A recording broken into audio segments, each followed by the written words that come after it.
Good afternoon, everyone. How are we all doing? We are back with more final. I'm gonna finish Stormblood today and finally start those raids, and then get on to Shadowbringers. Boop. Provided the internet's good.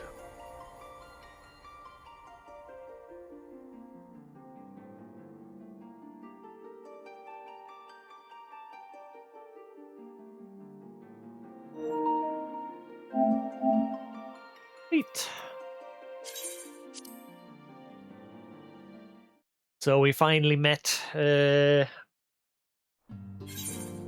big bad guy. Big bad man.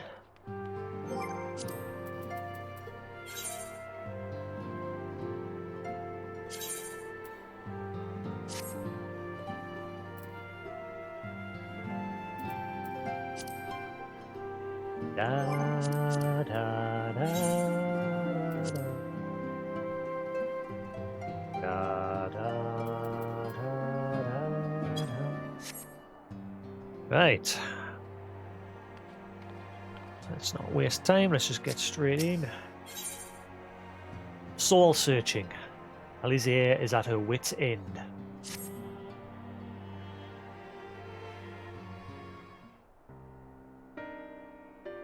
I'm glad you've come, though I'm afraid there's little in the way of good news. After you left, we reached out to both the Alchemists Guild and Stillglade Fane and attempted all manner of treatments. But the results were always the same. Whatever the answer is, it's not alchemy or conjury. Why did it have to be Y'shtola and Urianger and not me? Out of all of us, they are the ones who could feasibly have solved this puzzle. And Elfino's still missing. God, it's all going wrong. Where do we even start? A grave situation indeed. Might I be of some assistance? Ryle!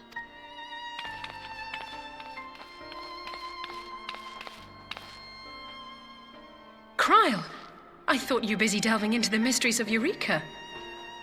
Eureka! When word reached me of the plight of our friends, I could not well stay away. As a fellow scion, not to mention your erstwhile mentor, this is one of those times you should feel free to call on me, regardless of my personal circumstances. Yeah, just before I started streaming, everything on my PC just completely doped. Taskbar, icons all just disappeared, and when I tried to interact with it, it would stop responding. Open up Task Manager to try and refresh Windows Explorer. Task Manager would stop responding. I had to reboot the PC. And that's on my gaming rig, my newer PC. Obviously, my old PC, my streaming rig, that died, which is why I got that laptop. I've got a cable coming in the post today to try and hopefully get VR working with it. However, there might be an issue with the system not using the NVIDIA card. It seems to just want to use the Radeon? Yeah, I've never had Radeon products before. It seems to be wanting to use its onboard graphics card, and that's just when I'm playing on the laptop screen. But yeah, God knows. I'm hopeful, because from what I can tell, the HDMI port on it uses the 3080, and the Thunderbolt C port uses the onboard. So I'm hopeful that when I boot up a game, it'll still use the onboard 3080, but it'll just use the Thunderbolt port to output the video to the headset. I hope that's all it does.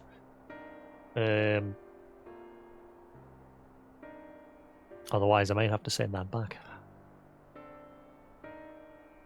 In which case, I'll not have a second PC for a while, as I'll probably just stick to console streaming for a bit. I mean, it's not like Koos is getting his hands on anything anytime soon, so.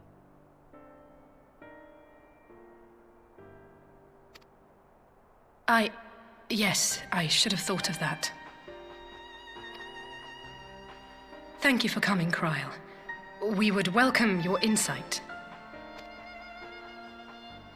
And I should be happy to provide it. Now, what's this I hear about Alphino heading into Imperial territory? That boy always did have some funny ideas. Do you remember the speech he gave when he was accepted to the Studium?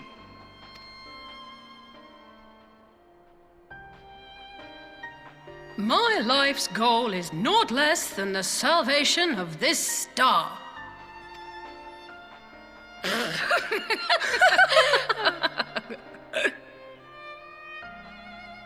I guess it That particular grand pronouncement has been a source of great embarrassment to him, as you know.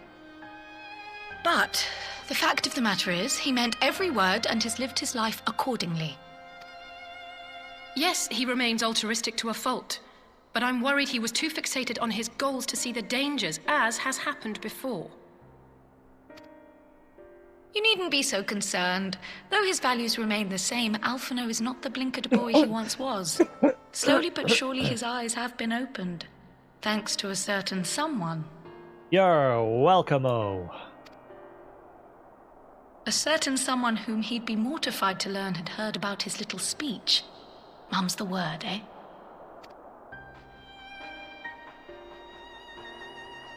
Right, I'd better have a look at our patients. They're in the infirmary, I assume. I'll need absolute quiet, so it would be best if I did this alone. If you'll excuse me.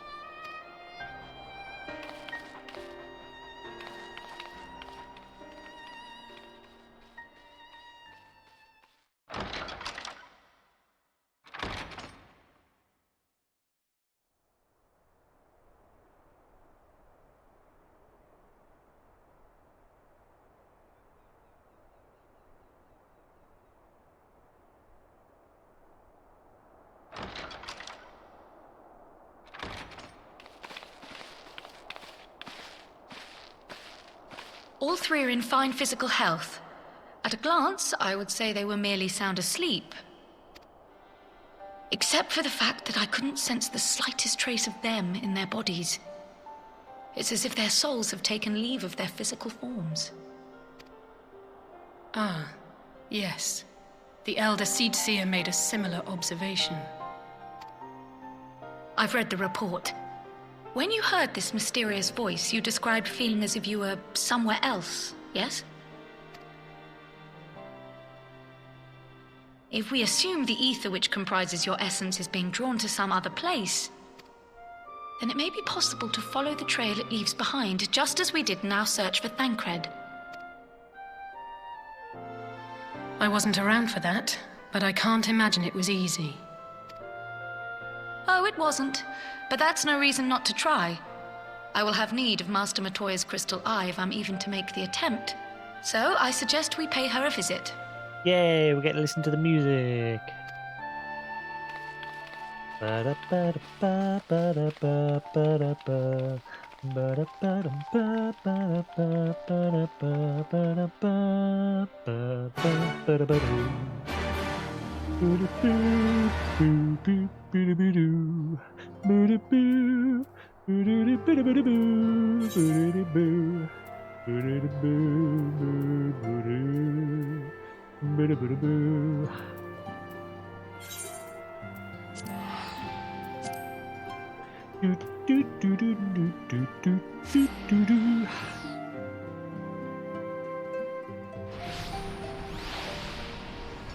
In the sweetest moon. Do do do do do do.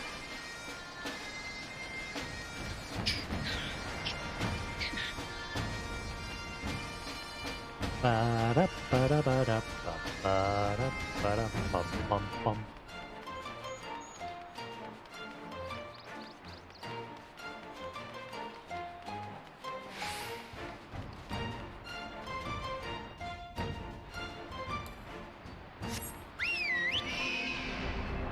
Right.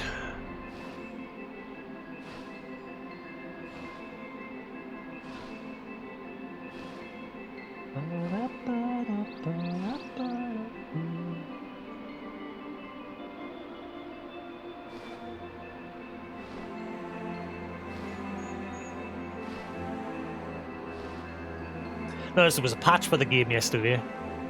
They've fixed a couple of things, but they've not fixed the whole game not remembering settings. They fixed the Rumble one, not remembering the settings, where people having to keep turning the vibration on and off, but they've not fixed like the party list problem in that.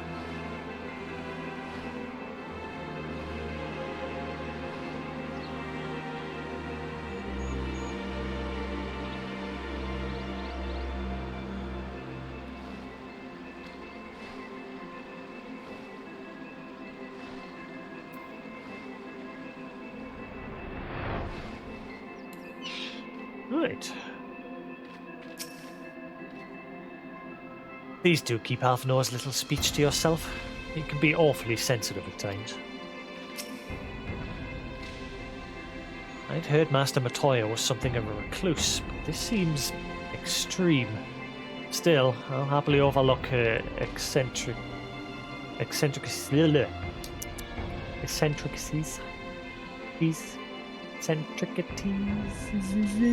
Tongue-tied.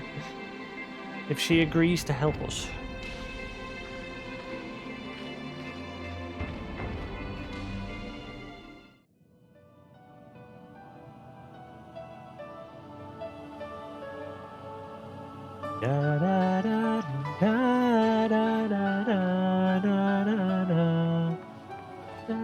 Come to disturb my peace again, have you? I hide myself away in a cave, and still you people insist on pestering me with your problems.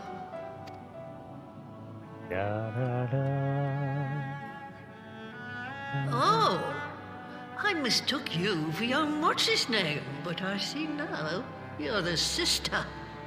Weren't you supposed to be the lively one? I've seen happier faces at a rain-sodden burial. Well, I'm sorry to dash your expectations, but the situation isn't exactly conducive to gaiety. Ha! That's more like it. Stoller used to spit and hiss like a wildcat too. Better for a young thing like you to be filled with fire and leave the doom and gloom to your elders. Now, what exactly does this tragic situation of yours have to do with me? If I may, Master Matoya, we have need of your crystal eye once more. Stoller and everyone dropped down and they're no longer here. They've gone to Saigon. And Stoller is one of the afflicted, is she? Very well. She may be an ungrateful stray, but she's my ungrateful stray, and I'll not see her buried before I am.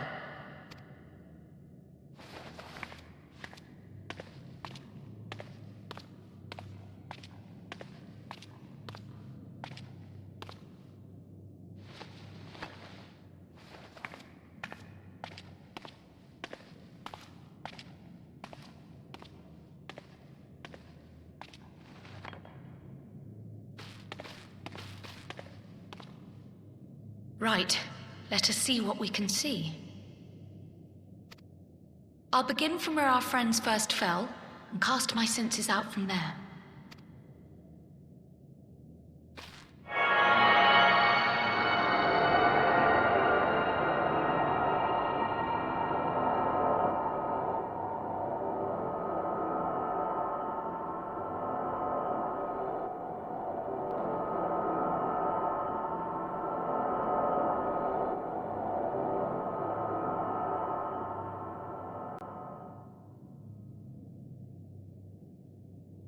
What is it? Did you find them? This doesn't make sense. How is it even possible? How is what possible? Kryl, what did you see?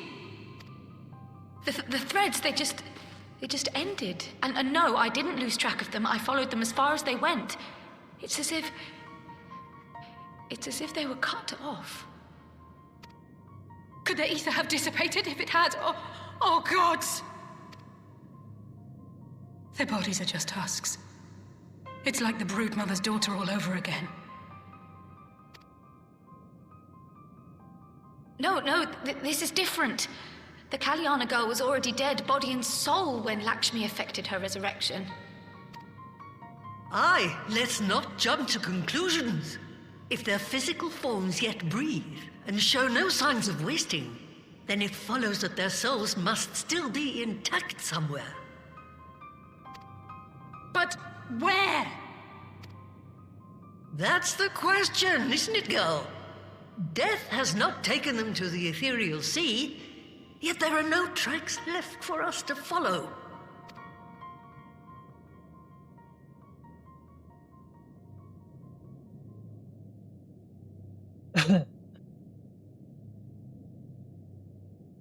We're no closer to an answer than when we started. But knowing their souls are still out there is progress of a sort. We just have to keep looking. Pray, excuse me a moment. Good afternoon, Lullaby. Yes? I remember, but... What, to Alamigo? We're on our way. That was Lise.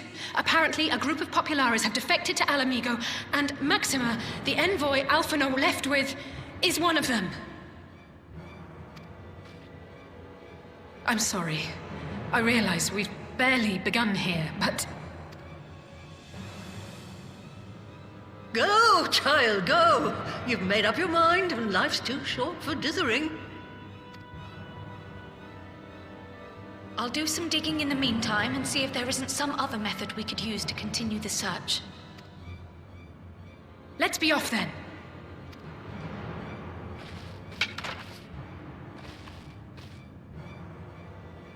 Oh boy. Oh, not again. The enchantment barely seems to take these days. I chalk it up to old age, but I rather doubt it's that simple.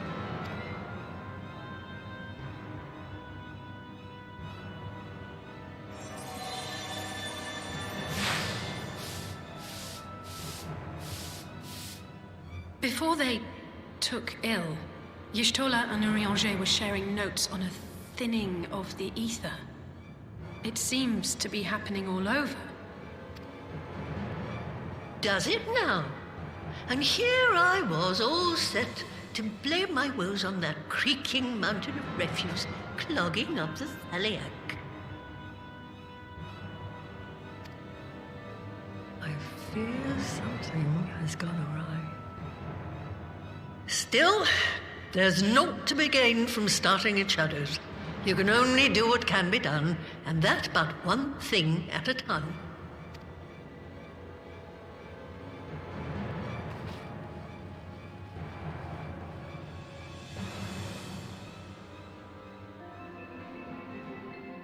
How's Lullaby?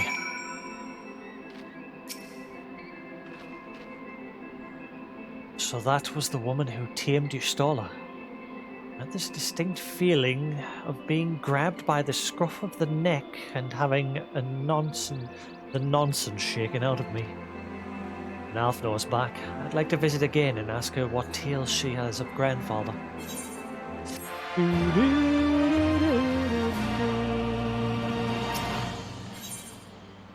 A defector's tidings. I almost can't bear to hear what Maxima has to tell us. But it can't be bad news, can it? Lise would have said, unless... there's no point speculating. Lise said she'd notify the guards of our coming. So we should head straight to the palace gate in the Alamigan quarter. I'll be praying for good news. Learn what you can about Alphino's plight. Leave the search for our friends' lost souls to me. Bye-bye.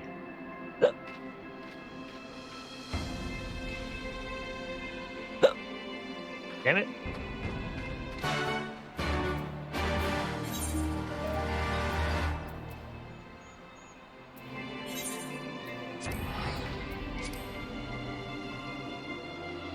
Getting there, Lullaby. We're getting there. Like 6 quests left to go. And then that's Stormblood done. And then that just leaves the Dalmascan Raid. And Crystal Tower. And then finally Shadowbringers. Woohoo!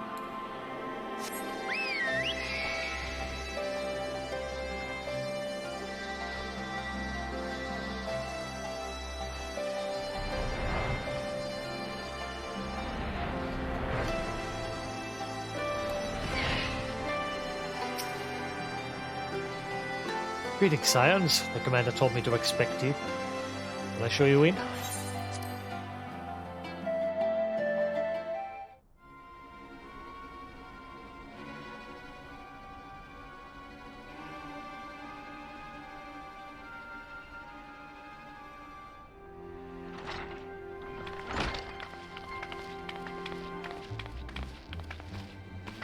I'm sorry to drag you halfway across the realm, but when Maxima mentioned Alphino, I thought you'd want to hear the news in person.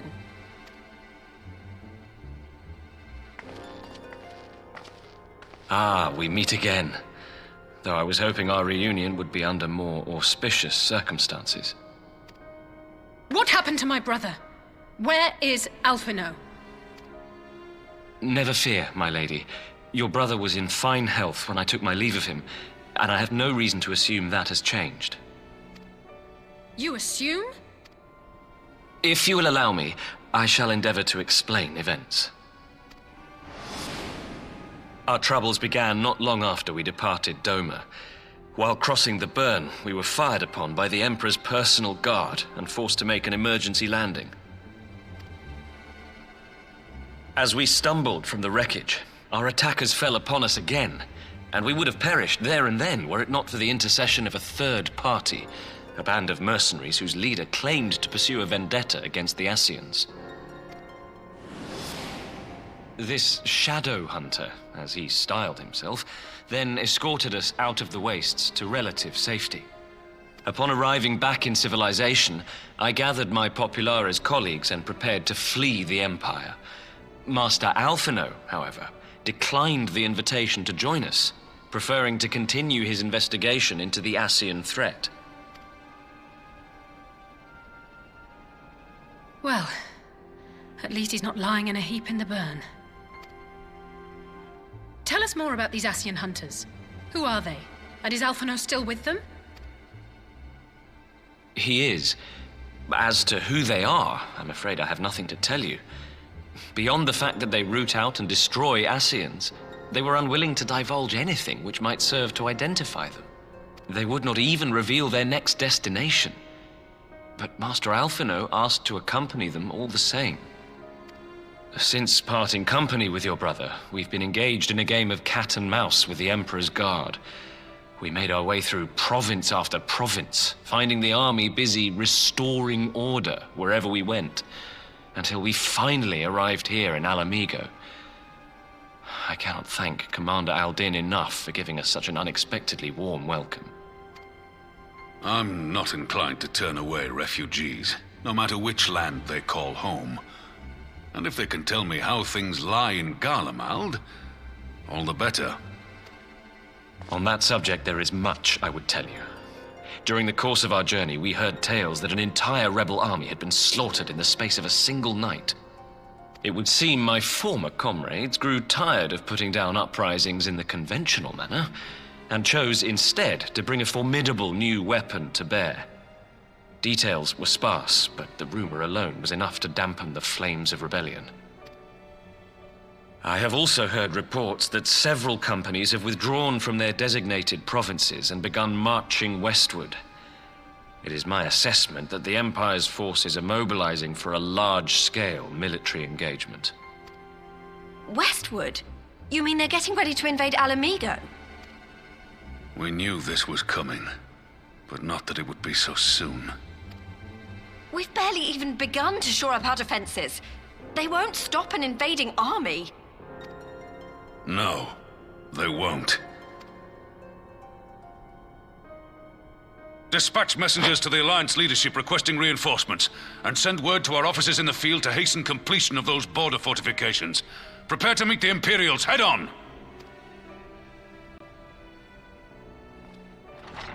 No matter how quickly we act, we still want for time.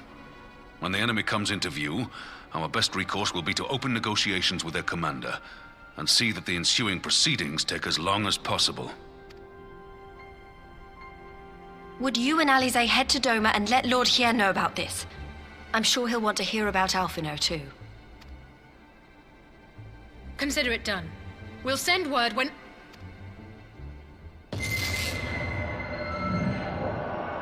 Untold sorrow Next! must be changed. Ahead looms a calamity. Eon become instant. Throw wide the gates.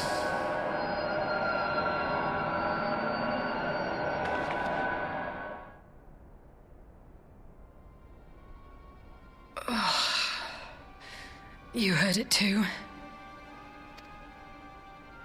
Well, at least we're both still standing. But somebody isn't. Somebody else has gone to sleepy buys. Oh, thank the gods. I thought we'd lost you for a moment there. Why does this keep happening? I wish I knew. Nothing we've tried has brought us any closer to an answer. We'll keep working on it. But first, we need to go and see Lord Hien.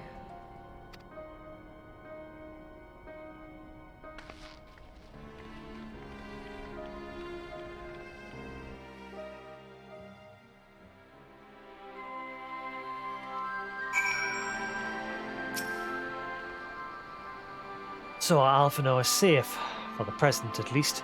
Now all we need to worry about is a full-scale Imperial invasion. I'm actually glad Lys tasked us with visiting Lord Hien. Better to be dashing from place to place than sitting around stewing over things we can't change. To the Enclave.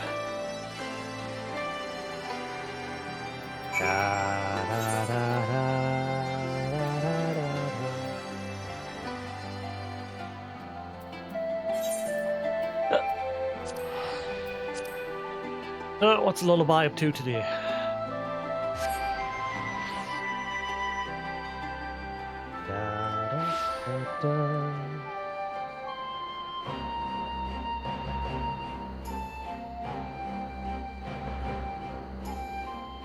End of it. We've got delivery coming between 3:45 and 5:45. I might have to return this laptop if it doesn't work the way I think it's working. Because it looks like it's using the onboard graphics and not the 3080 that's in it. Even when I've tried to force it to use it through a NVIDIA control panel. So I might have to return it.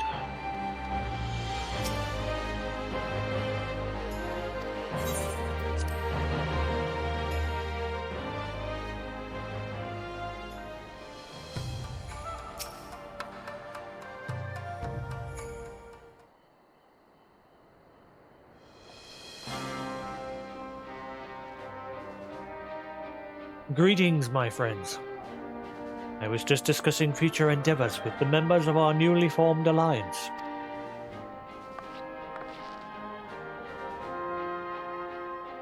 The core gene in the Confederacy you already know, and it was your strength of arms that won us the cooperation of the steppe tribes.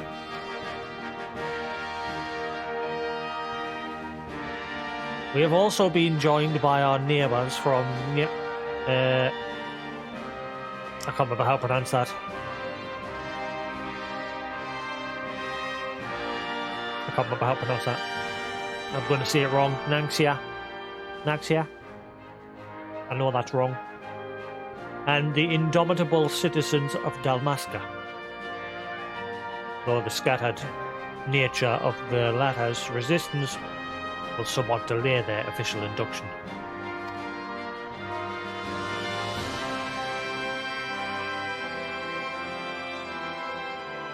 These proud peoples have united under a single purpose: to stand against the tyranny of the Garlean Empire.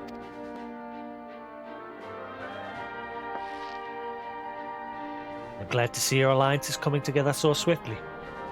As things stand, I fear we shall soon have need of your strength.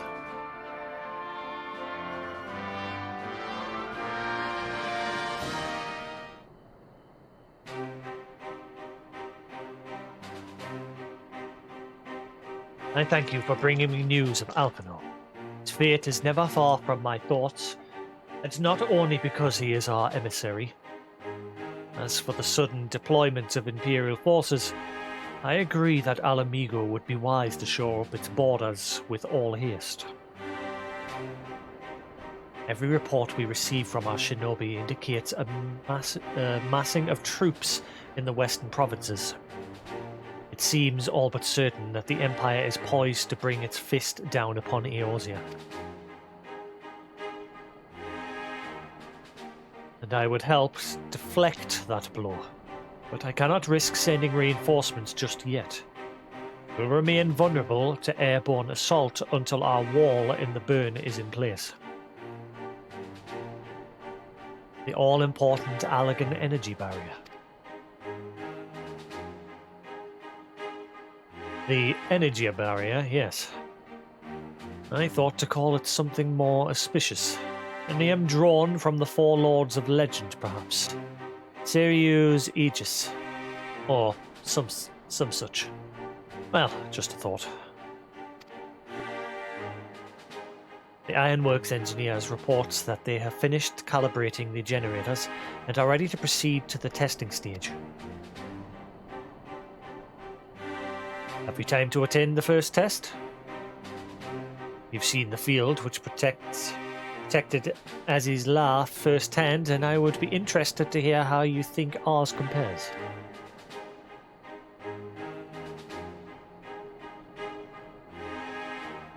I will come too, if you don't mind. Though I'm no Y'shtola, I may be able to offer some insight.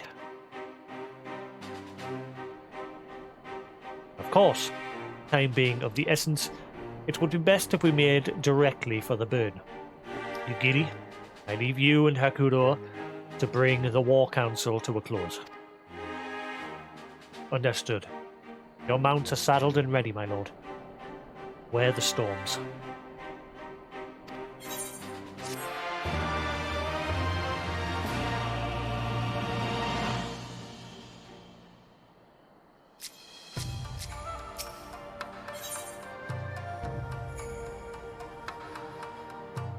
They use wall.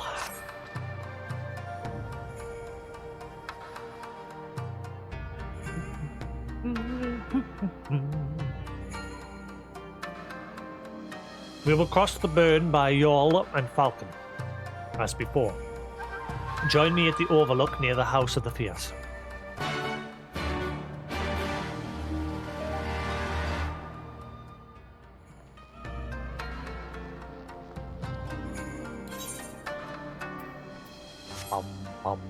Bum bum bum bum.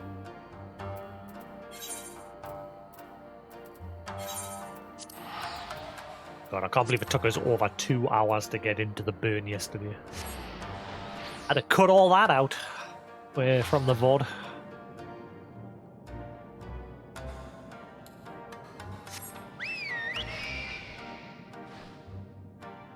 Hopefully, because obviously I've started today a bit earlier, getting to the final dungeon shouldn't be too hard because people will be coming on to do their dailies. I'll probably have a higher chance being matched up with people for that. And then obviously after that it's the raids. Crystal Tower I can probably... you can't solo raids, can you? Shit. I mean, there'll still be people doing them on the roulettes though, so I might be lucky.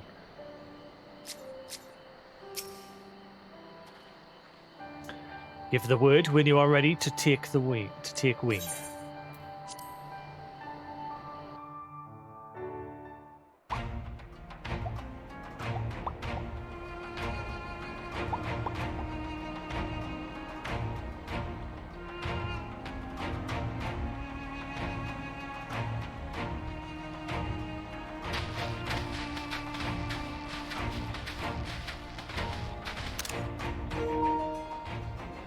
It seems the engineers have matters well in hand. Should the barrier work as we intend, Doma will be free to reinforce her allies in Alamigo without fear of weakening her own borders. Honored friends, the time has come to put your hard work to the test. Start the generator.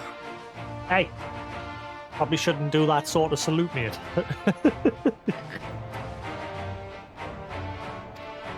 People might get offended.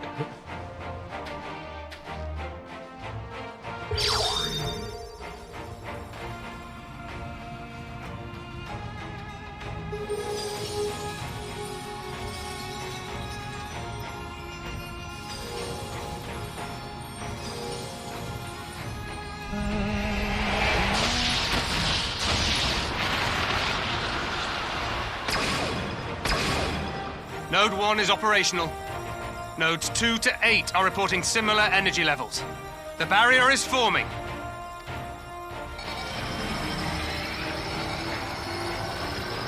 $1,000 yards.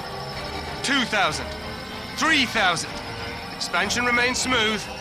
No fluctuations detected.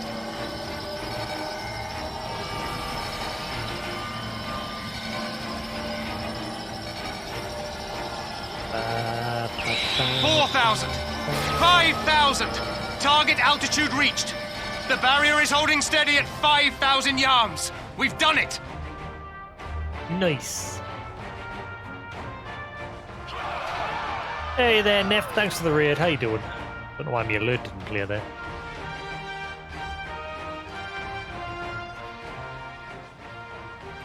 Is that an Imperial airship? Of all the rotten timing. Or did it pop up but not play the audio? Actually, perfect timing. But this is a gift, Mistress Alize.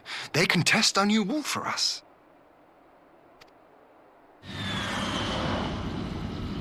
How's it going, Neft? None shall pass.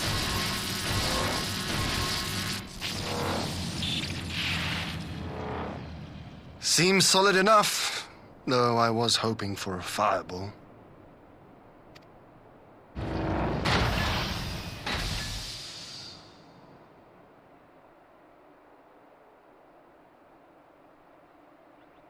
That's where we'll get the bad news. Somebody else has gone sleepy bye. Dun dun dun. By the gods, it's Alphino. Not a bother. Have a good night, Neff. Thanks again for the raid. Much appreciated.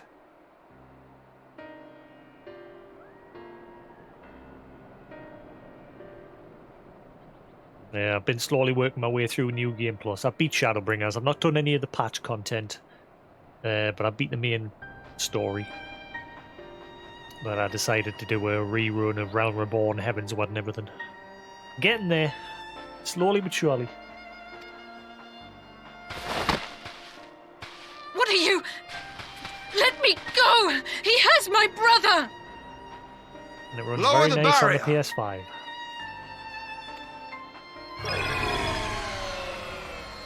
X was auto there.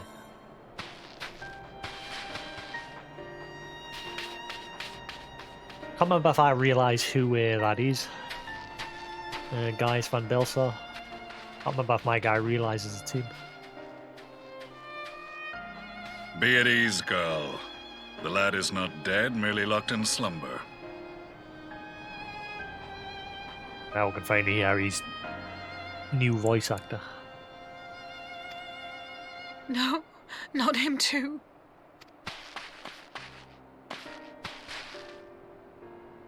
I feel sorry for Alphino where he ends up.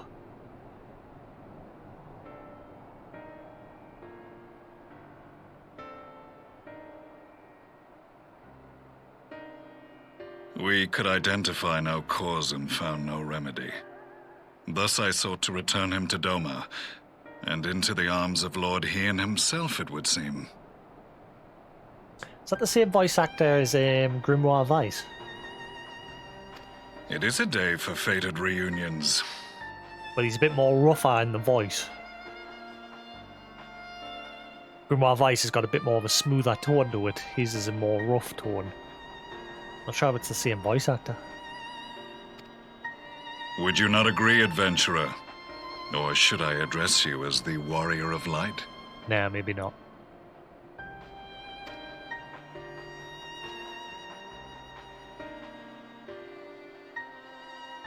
I think I get to choose who I think it is, don't I? Gaius Van Belsa. Aye, Gaius Van Baelsar, the Black Wolf. That was the title I was given, one I have long since relinquished.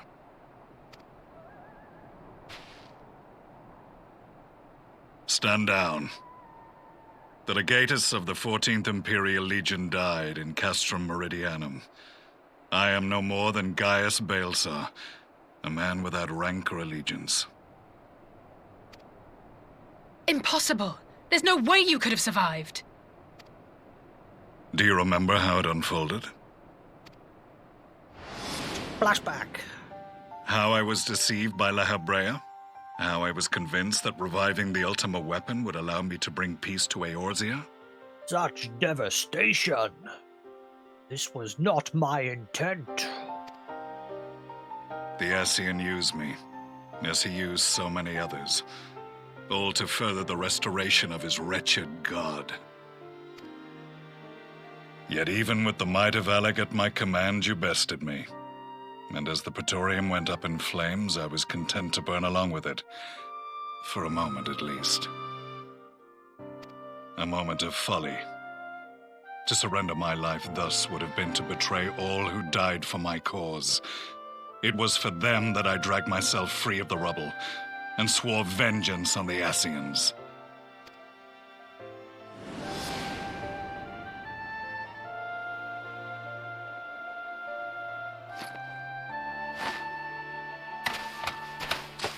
The Black Wolf has shed his pelt, never to return to Garlemald or her legions.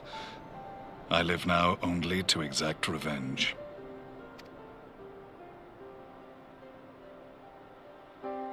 My principal quarry was to be La Habrea, whom I gather you have since ushered onto oblivion. Kicked his ass a long time ago.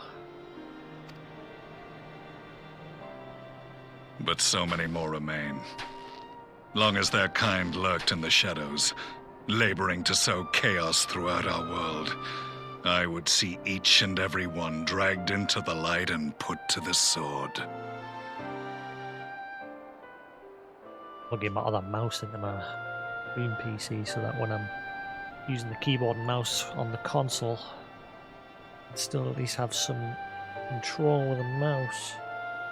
That's how I normally have it set up. Hopefully plugging it in doesn't derp my PC. I plugged it into my other PC and it blue screened it.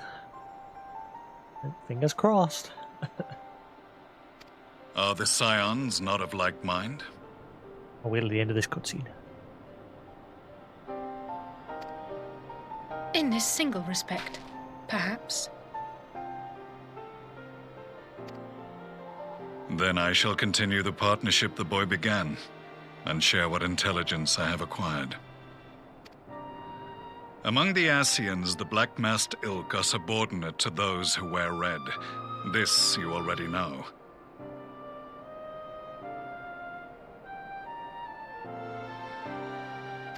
Yet among the red there exists a hierarchy.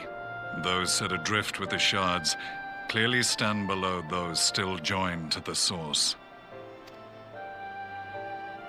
Nabriales, who once dared to intrude upon the Rising Stones, belonged to the former group, and while he was indeed a dangerous foe, his powers were inconsequential next to the paragons of the Source.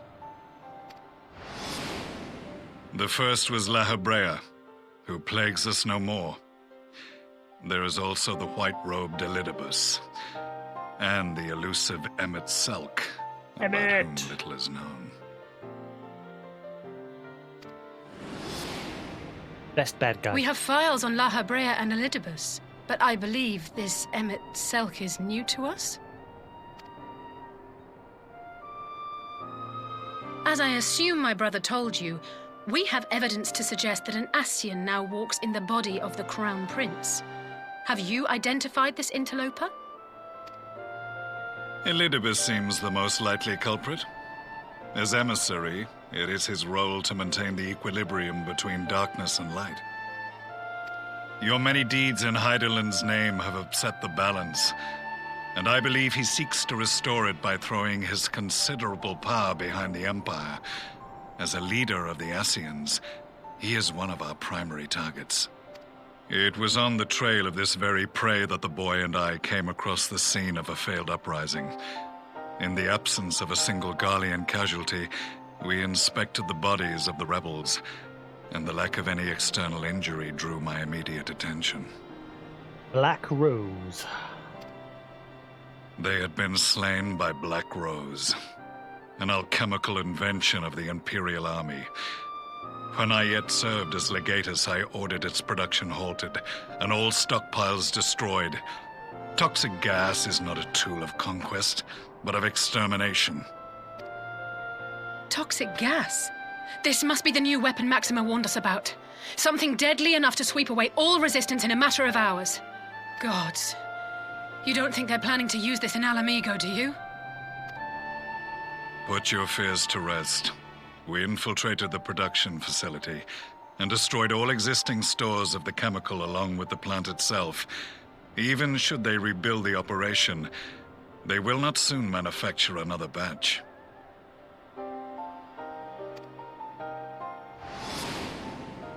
Regardless, I would draw your attention to a directive we discovered in the plant's records. The document was marked with a recent date and authorized with the signature of one Zeno Ciegalvus.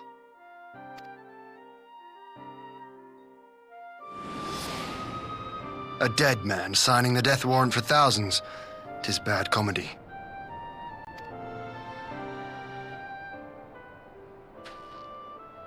But the tale does not end there. Within that same facility was a chamber filled with devices of elegant design. Cloning technology, we realized. Ooh, I wonder who uses that. Probably have a clue from the cutscene you all saw yesterday. And what should we find in each and every incubator? But a young Emperor Solus. But what's his real name?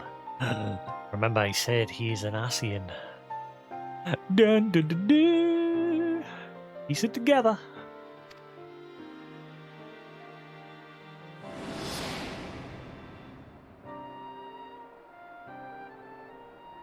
All of which prompts the question, were the Asians responsible for these abominations? Or was it the will of the Emperor? I'm waiting for a cable to come today so I can test VR. The problem with it is I might have to return it, because when I was sitting doing tests, just playing on the laptop screen and nothing else hooked up to the display ports, it looked like it was using the Radeon's graphics card instead of the 3080. And so I went into the NVIDIA control panel and I forced it to use the 3080 for The Witcher, but it still continued to use the graphics card on the processor, and I can't figure it out. So, and I've got a cable today coming which will allow us to convert the Thunderbolt port on the back to a display port so I can hook up my VR headset to it. Problem being, that display port uses the onboard graphics card and not the 3080. The HDMI port uses the 3080, but you can't use the HDMI port with the Oculus. It doesn't put enough power out. So I'm hoping that when I boot up the game, it'll just use it to pass the display, but it'll still use the 3080 to render the game. I don't know. I haven't got a clue. So if it doesn't work the way it needs to work, I'm probably going to have to return it. I'm having to do all this now because with it not being a company-built laptop, like the Scans, the company I order from, if you buy their own branded stuff, they're normally more lenient with letting you return things. Whereas because it's a proper brand name laptop, they're only giving us 14 days. Shouldn't it be 30? Shouldn't you get 30 days, not 14? So yeah, I've got to test it, make sure it works the way it needs to work, and if not, I'll be sending it back, and I'll probably not bother getting a laptop. I think I'll just stick to my single PC and console streaming. Who knows?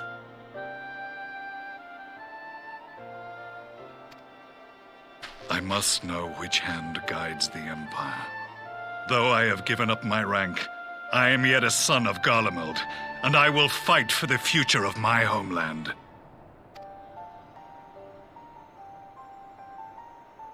It is time I return to the hunting of shadows.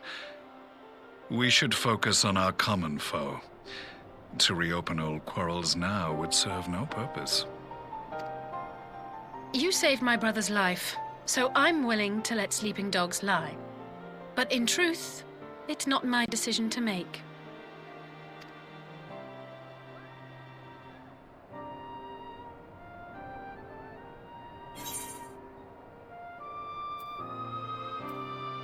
You're right. There are more important matters at hand.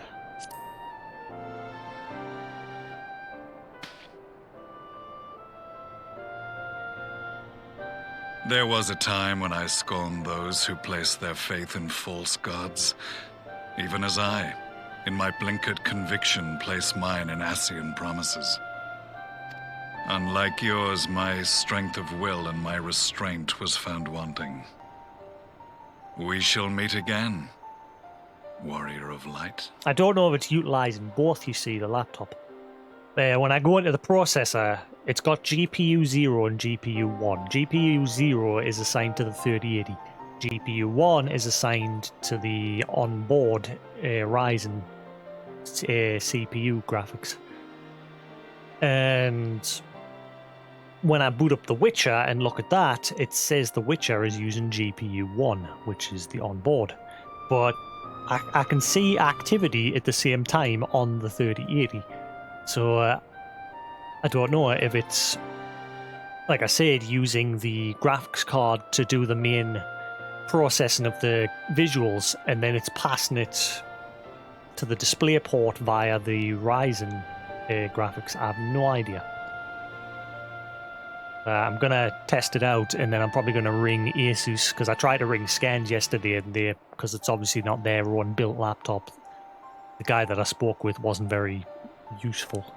So I'm going to probably ring Asus and speak to their tech team, because they'll have a better idea and be able to help us out.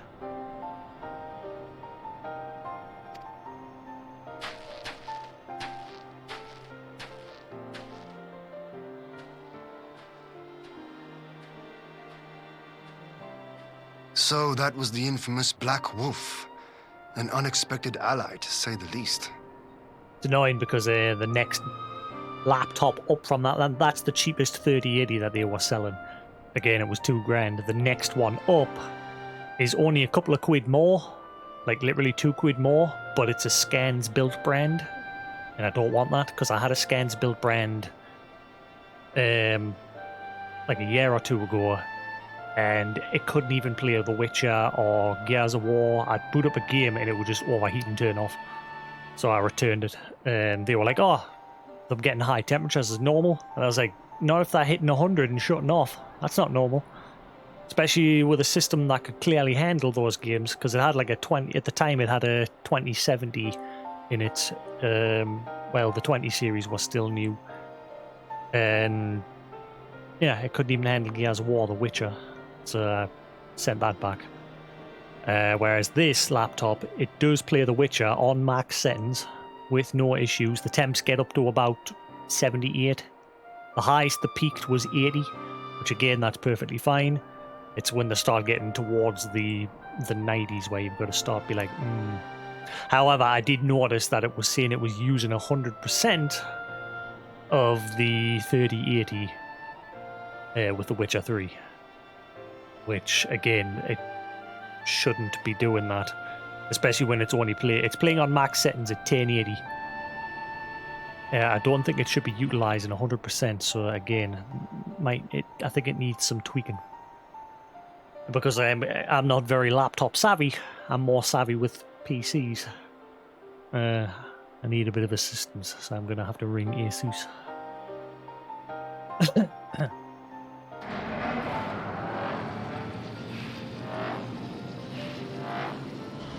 Well, I am content to leave the fine-tuning of the barrier to cleverer minds. Let us bid our friends from the Ironworks farewell, and see what can be done for Alphino back in Dorma.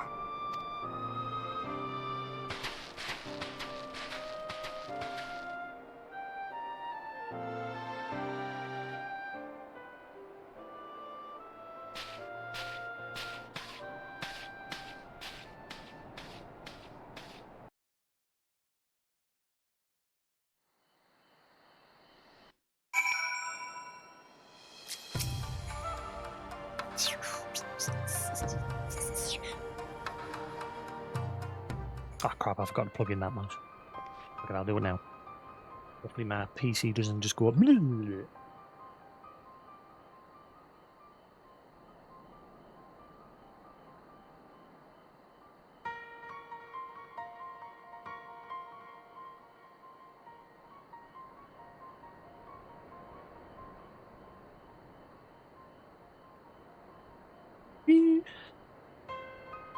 That shouldn't have made a noise. Right. That's better. Cool. Right, so I can use that mouse to at least have some control of my PC while I'm using the keyboard and mouse on the PS5.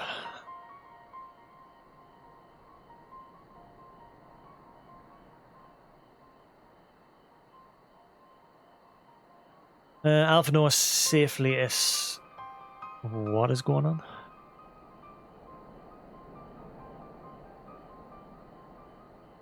Congratulate... Yeah, blah, blah, blah.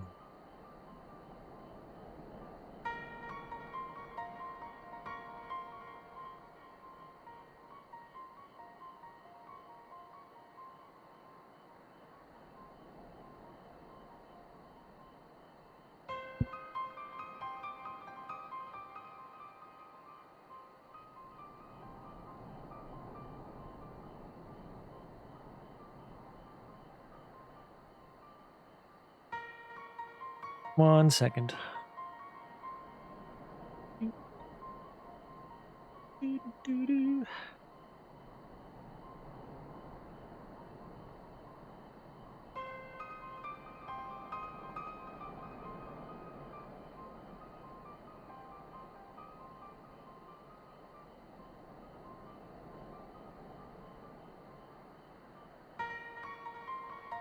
Eddie left everything on and you.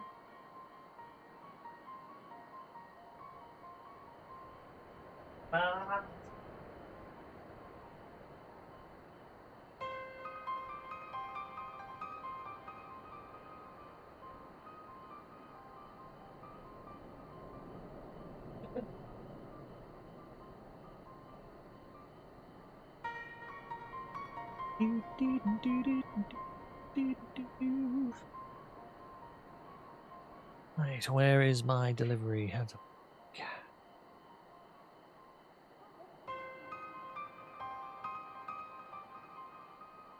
LCM delivery time. Oh. There with us for some stupid reason. The second I plugged this in, PC was on me like automatically. I wonder if this is the mouse or have the software built into it. Second I plugged it in, it asked if I wanted to install the Naga software. I wonder if there's like a small memory, because it's got memory for settings and everything.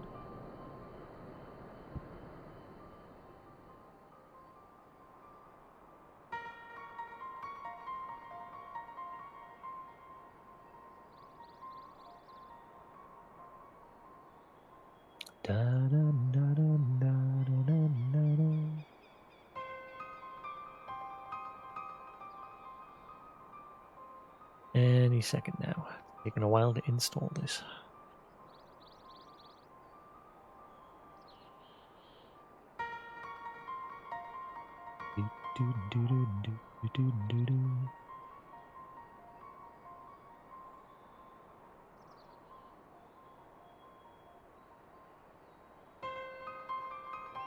Need to get some sort of Wi-Fi extender for downstairs. I've got one, but the problem is it plugs into like the mains, and because the mains in this house is crappy old wiring, it like keeps killing the connection. I need something else, like a proper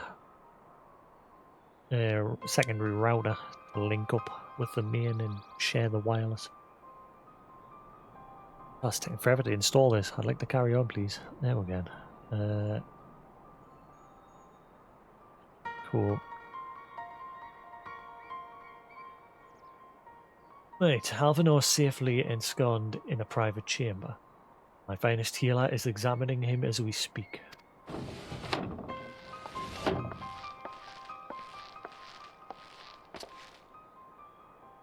Spoken with the physician. And there are no outward signs of illness. Noah is lost in a sleep from which he cannot be awoken, just like the others. It seems that even the lands of the Empire were not far enough away to escape that cursed voice.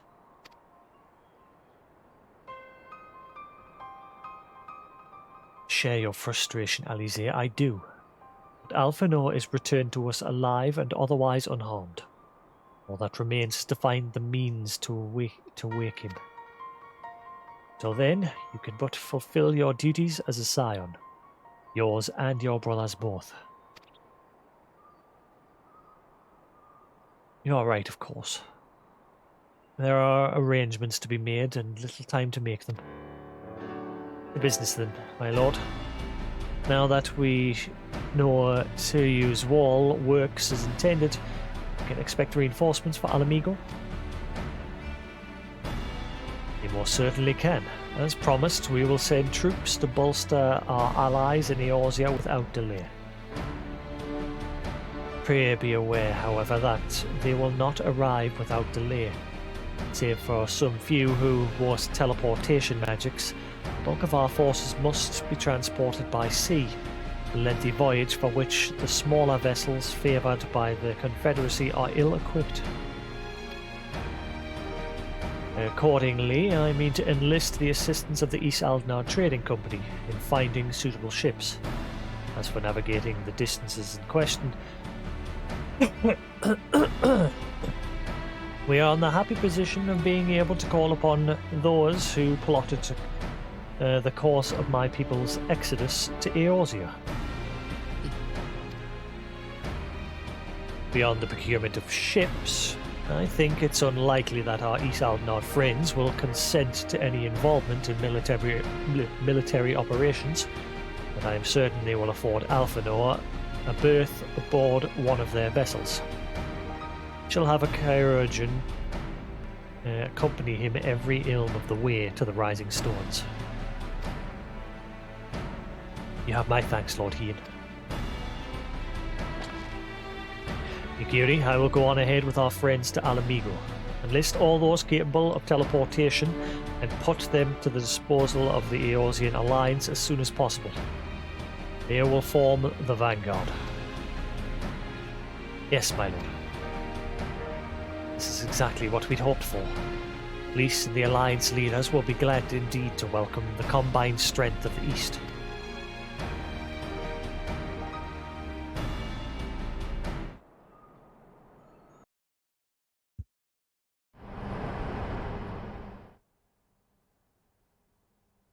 Meanwhile, at the Black Rose chemical plant.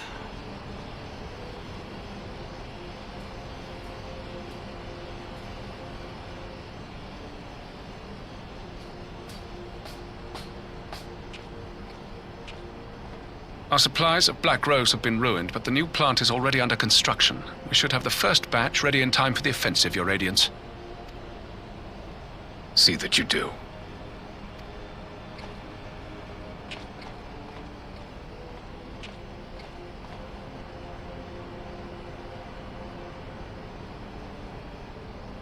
Ah, yes, the infamous Black Rose. If I recall correctly, Gaius did not much care for the invention.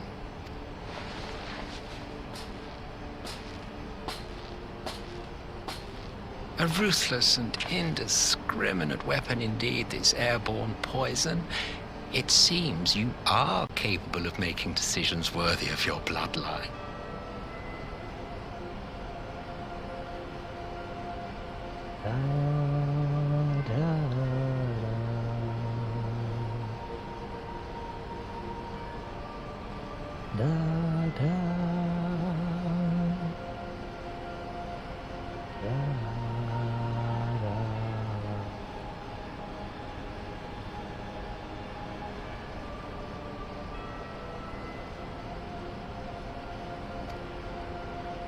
With no gift for sorcery, we Garleans must look to Magitech to even the odds.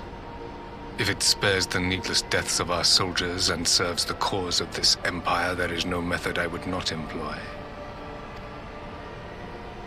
How very noble of you. Truly, though, I must commend you for embracing your role as Emperor. You play the part of the determined ruler well. Sometimes even I catch myself believing.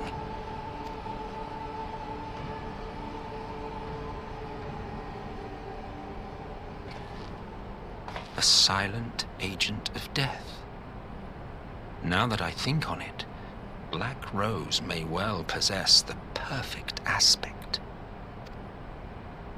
Slowly but surely, the deluge of light has worked upon the ether here in the source, and the gas should be most susceptible to its influence.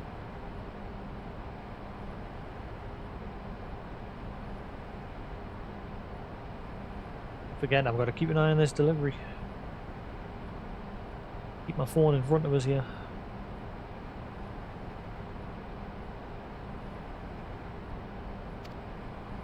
Well, I shall leave you to your own devices. Go forth and bloody the land with your grand and glorious war. While he's off to scheme somewhere else. While you do what, precisely?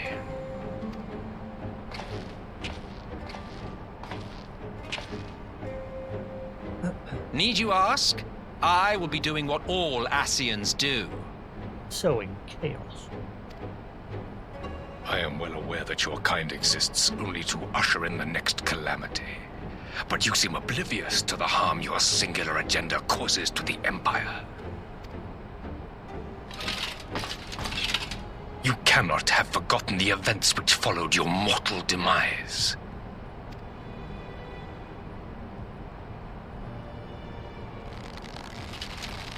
Our homeland was plunged into civil war for your failure to name a successor. The edifice you so carefully constructed was but a hair's breadth from collapse.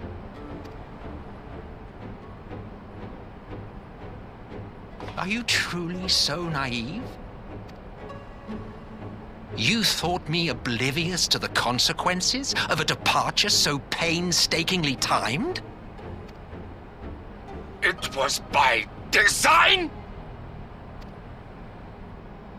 Well, of course it was. Though I will admit the resulting panic exceeded even my wildest expectations. But how can you be surprised? Throwing the world into disarray was the very purpose for which this nation was, as you say, so carefully constructed.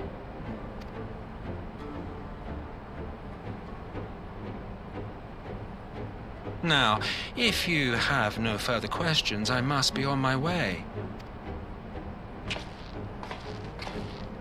Since we may not meet again in this lifetime, it would be remiss of me not to offer a word or two of gratitude.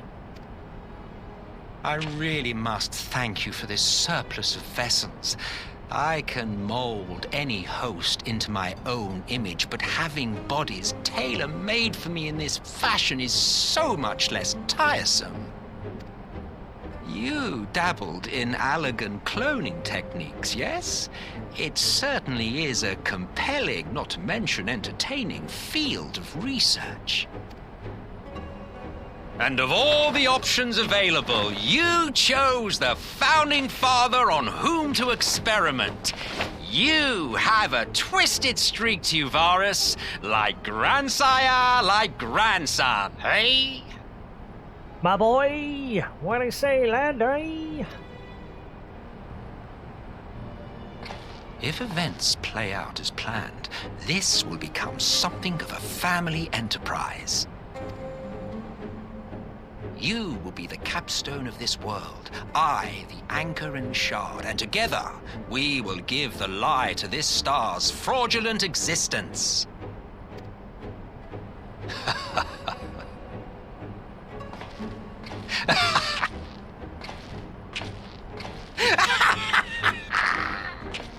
Shoots him in the back again.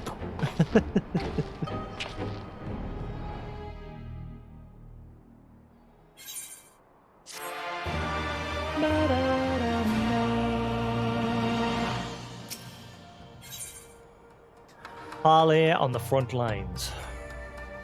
We're getting there. We must leave now to convene with Eorzea's leaders. Maybe some time before I return to Doma. Akura, I leave you in command. My lord. I shall assemble an advance party with all haste and join you in Alamigo forthwith. I've just received word from Lys. The Alliance has established a base camp near Alamigo's northern border. Once we arrive in the locks, we're to report to a resistance officer stationed in Porta Praetoria, who will point us in the right direction. Let's not keep them waiting.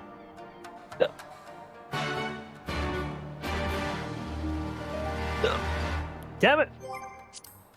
Doing it again.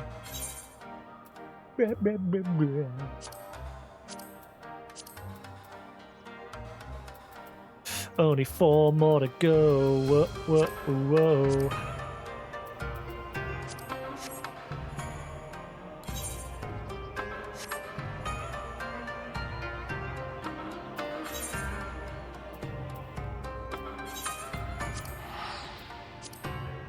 We're getting there, yo. Whoa, whoa, whoa. Only 4 more to go. Do do do.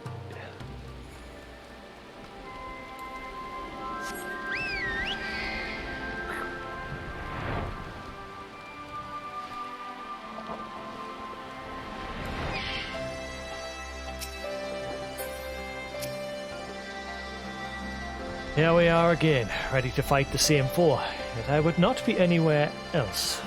This conflict concerns us all, but what may, we cannot allow the Empire to regain its grip on Alamigo.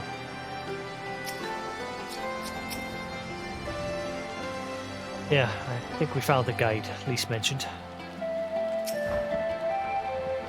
Ah, you must be the Scion party I was told to look out for. If you follow me, I'll take you directly to the Alliance headquarters.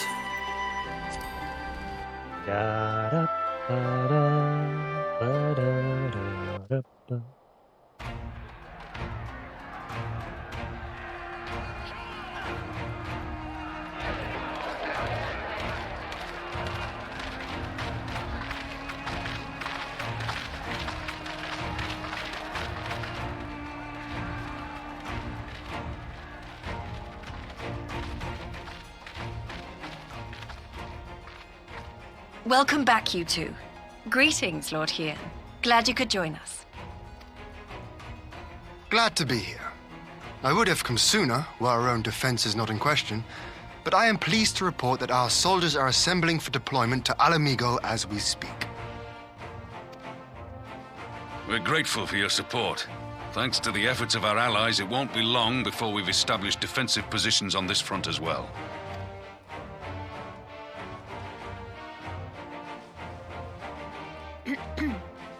We have some good news too. Alphino has come back to us. As for the bad news, He gone sleepy bye like a sleepy baby, like everyone else. So, Alphino won't wake up. Gaius van Baelsar is alive and hunting Ascians, and the Empire is planning to poison us all with toxic gas. Does that sound about right? Ordinarily, any one of those things would have left me in shock. But the way things have been lately, it's all starting to seem pretty normal. Getting back to your report, are we sure this Black Rose is the weapon Maxima was talking about? It fits the description. And it seems we have Alphino to thank for sparing us an early demonstration of its effectiveness. I have a feeling this won't be the last time his bravery in the Empire will serve us here in Eorzea. The threat of an unknown weapon has had us all on edge. But now that we know what we're dealing with, we can take steps to defend against it. As for Gaius, I'm not sure what to think. Am I happy he's alive? Not in the slightest. Am I happy he's hunting Ascians? Aye, I'd have to say I am. Oh, speaking of Garleans you didn't expect to see, we have a tale of our own, as it happens. When we sent envoys to the Imperial Army to request talks, they returned with the message that Barissos Galvus would be attending. Nani? The Emperor himself. Well, Varus did sanction the Popularis peace mission. But knowing that an Ascian walks in his son's skin, I do not see how we can trust him or anyone from that nest of vipers. The Alliance would proceed with negotiations regardless, if only to give ourselves more time to prepare. We do, however, require your cooperation. Right. Yes. So, as a condition for the talks to go forward, the Empire has requested that a member of the Scions be present. There'll be a representative from each Alliance nation, of course, but I'm afraid we have to ask that you come along too.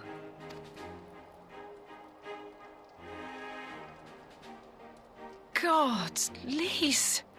You know how much I hate politics. But then, what choice do I have? Alphino and the others aren't going to do it. And I can't do it because I'm a man of few words.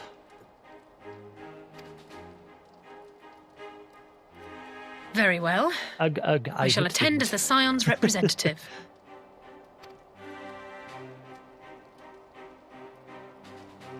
In case you're wondering why I didn't ask you, the Empire also requested the presence of Eorzea's champion.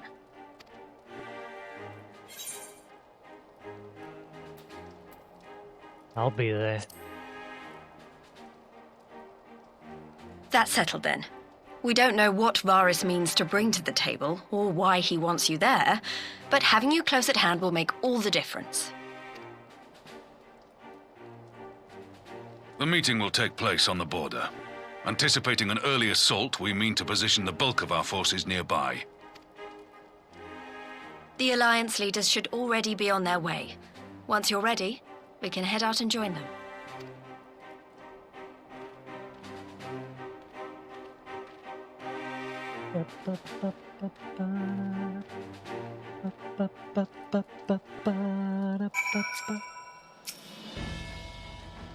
Well, I just don't suppose it's polite to keep an emperor waiting too long, shall we? Shall we?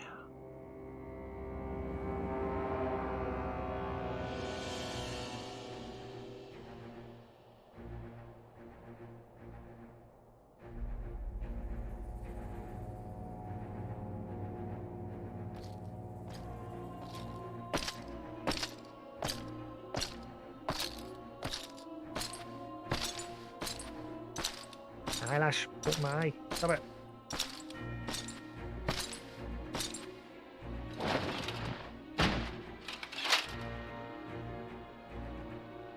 Greetings. Esteemed representatives of the Eorzean Alliance. On behalf of the Gallian Empire, I thank you for inviting me here today. As this parley was convened at your request, I invite you to speak first. Very well, Your Radiance.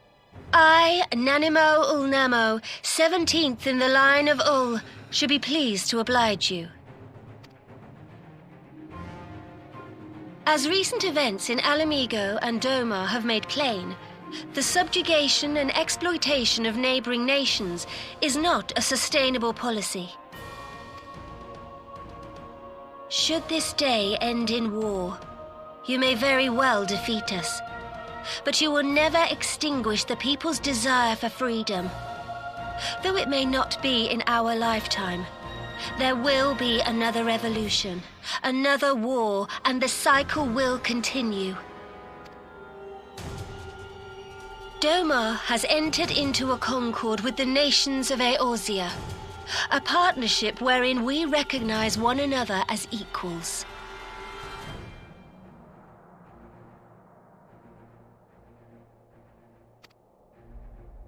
Garlemald could be afforded similar treatment.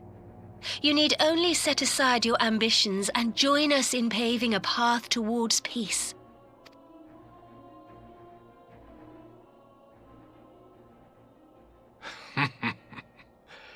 You will not win me over with sophistry, Your Grace. As you know only too well, this alliance lacks the strength to keep the peace within its own borders. Even now, your struggles with the Beastmen continue unabated. Divided, you sow this fertile soil with the seeds of your differences and reap naught but discord and chaos for your trouble. Eorzea must be united under one leader, one purpose. I would offer you both and bring an end to your strife. With all due respect, Your Radiance, the only thing that you offered the people of Alamigo was fear and hopelessness.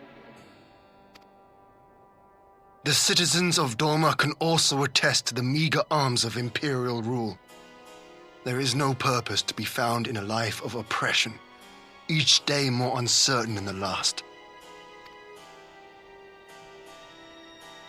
Our people are willing to die for their freedom. A great many already have, and countless more will, if we don't put an end to this madness here and now.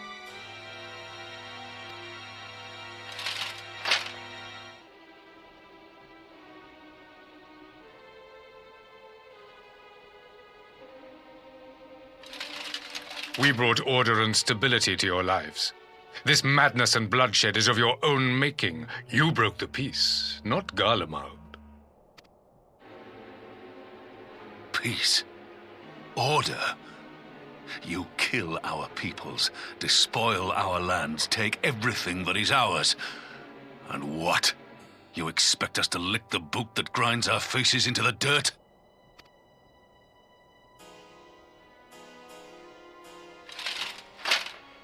I expect you to weigh the costs.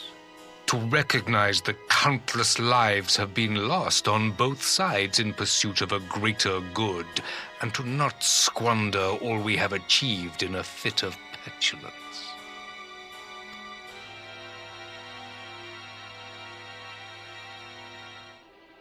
Oh, this is going well. Your Radiance. I fear I can personally attest to the dangers of pursuing one's vision with such righteous fervor.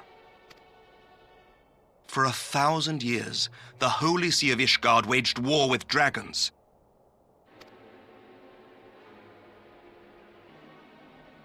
A 1,000 years of sacrifice, of sorrow and hate, in which we bathed in the blood of friend and foe alike. Had it gone on any longer, we may well have drowned. Yet we have chosen to raise ourselves out of this bloody spiral, and have since made peace with our former enemy. So I understand. No doubt the dragons were more receptive to your overtures in the wake of their leader's demise.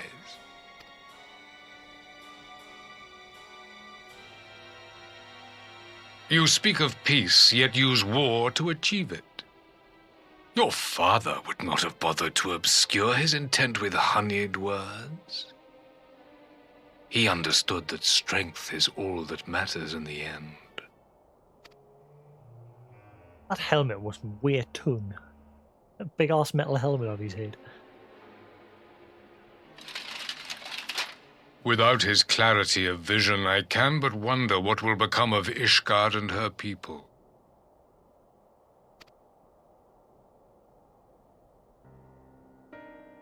There was a time when Garlemald, too, lacked a leader of conviction. Weak and unable to wield magic, we were at the mercy of the strong from whom we sought refuge in the bitter cold of the north. Were it not for the discovery of ceruleum and the subsequent development of magitech, we might never have gained the power to take back that which was rightfully ours.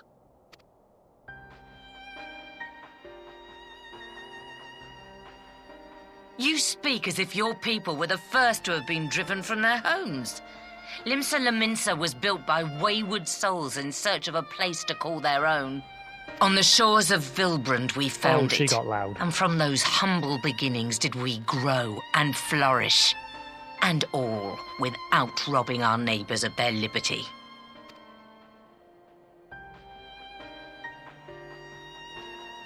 So saith the pirate.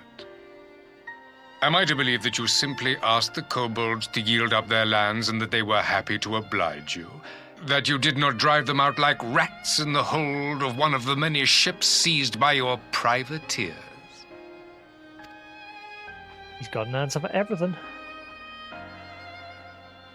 I will concede that after centuries of exile, reclamation may be mistaken for invasion. Nevertheless, it is not. And those who till stolen soil have no right to object when cast out in turn.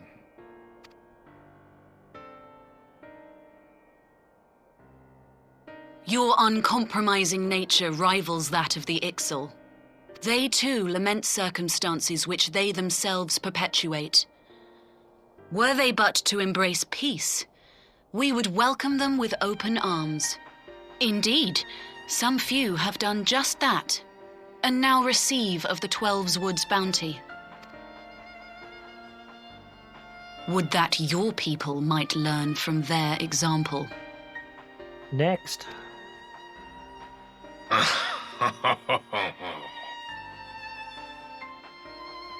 You dare compare us to the Birdmen? You who thought to invoke the 12 and threaten all of creation?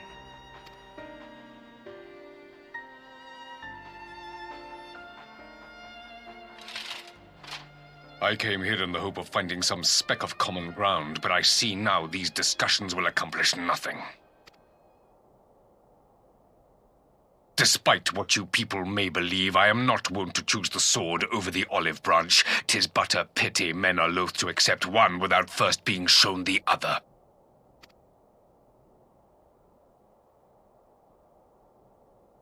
Wait, I beg you.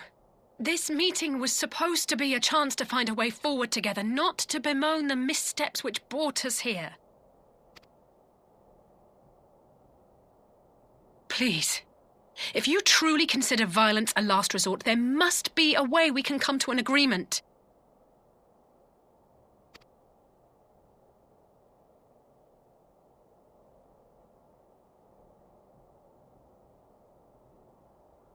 As Mistress Alize says, we did not come here to bicker over the past, but to discuss how we might strive towards a brighter future.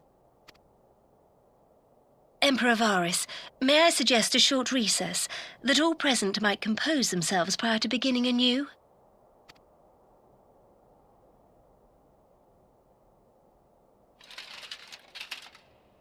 Very well. I pray this intermission will suffice to move these talks in a more constructive direction.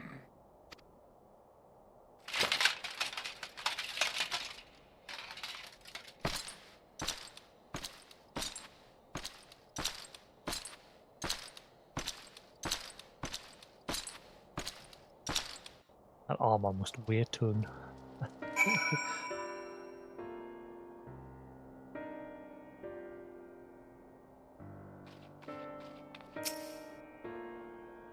I do much wonder at Emperor Varus's decision to attend these negotiations. It is plain he has no intention of hearkening to our entreaties. But what, then, is his goal? 'Tis true that Limsa Lominsa's beginnings were not wholly honourable, but our old wrongs do not make the Empire's deeds right.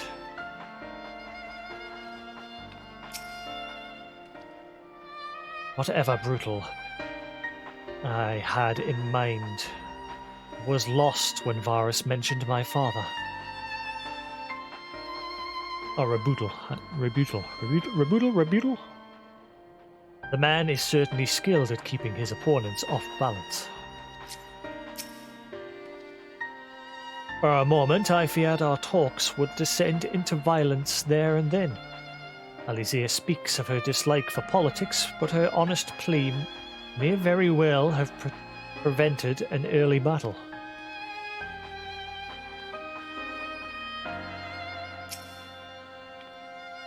For years have we warred with the Empire, and with no end in sight. A parley such as this represents a unique opportunity, and I would not squander it with bitter words. Varus holds fast to his ideals. just as I knew he would. He will not be swayed from this path. Why do I get the feeling the Emperor is hiding something?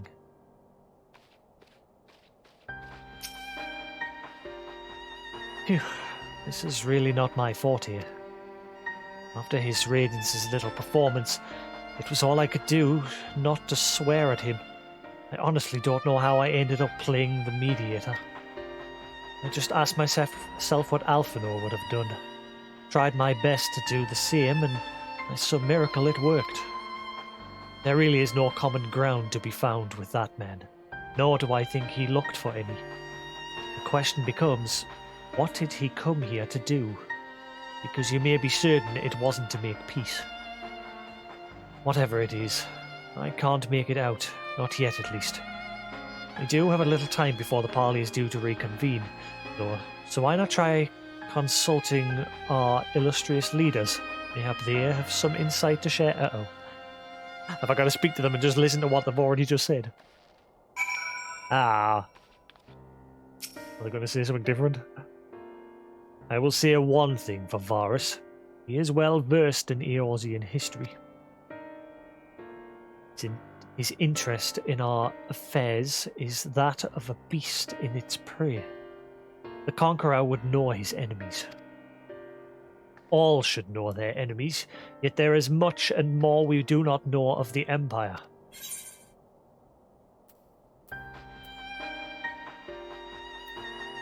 And it's up to us to change that, here and now. Ha! You would have me ask the Emperor himself.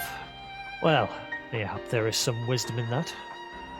If we can skirt the storm of his displeasure, we may yet come to our answer, even if it does not mean sailing close to the wind.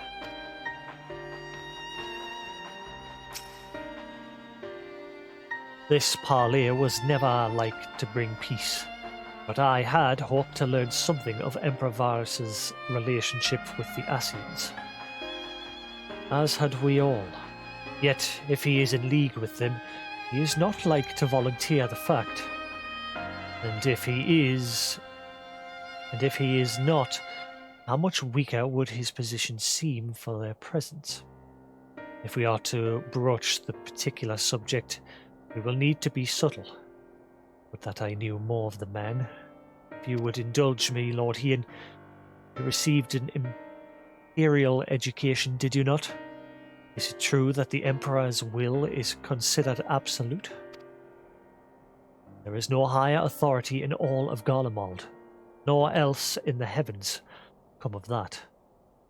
Veneration of gods is forbidden, the only worship permitted being that of His Radiance's own person.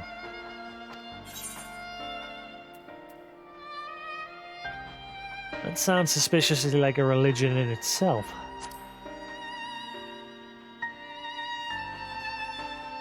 I share your disdain for their hypocrisy, even as they denigrate the idea of faith. They revere their leader with a fervor others reserve for the divine. The flaw common in much of the doctrines they fed us. Logical on the surface, perhaps, but contradictory upon closer examination. I wonder if a discussion of the various discrepancies might prompt Varus to reveal something.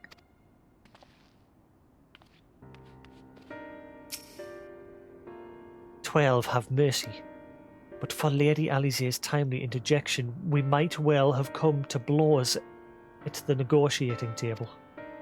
Not that Emperor Varus left us a great many options. Is unconditional surrender all he will accept, do you think? Ere he arrived, I'd have said yes. Having heard him speak, I cannot help but think he came with some other end in mind. Exactly. He's building up to something, I know it. How then should we approach the rest of the parley? Have you anything to say, Warrior of Light?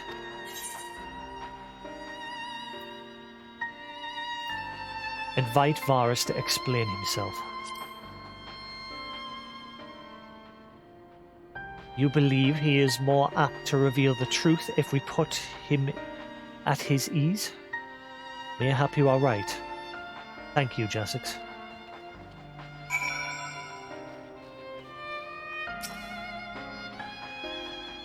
You've spoken with everyone then? Good. Now all that remains is to await the pleasure of the Emperor and hope we fare better at the second attempt.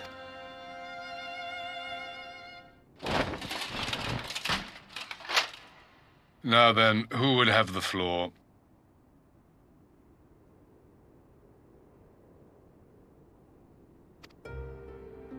Before we resume, I wish to offer you an apology.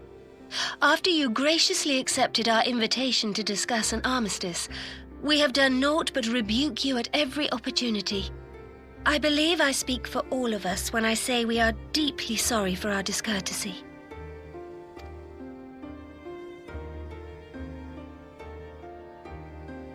I'll admit your familiarity with our affair surprised me, and served to remind me how little I know of yours.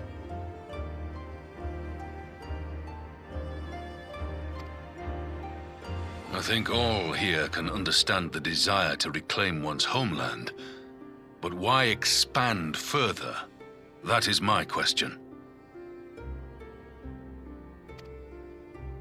If I may, the answer can be found in the Imperial doctrine they took great pains to impart to my people.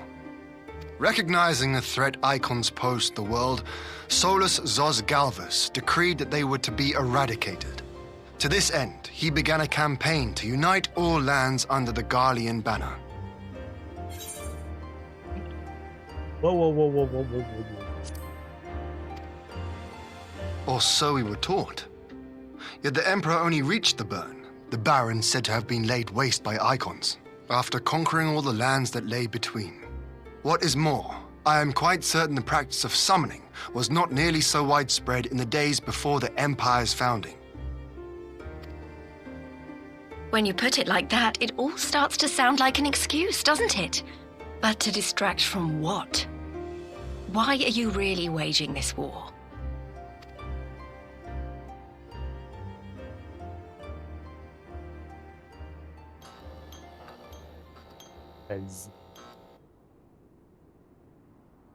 Finally, you ask the right question. I can but hope you heed mine answer and at last accept the righteousness of our cause. My goal is this: to return the world to the way it once was, the way it was always meant to be. In doing so, mankind will be made whole once more.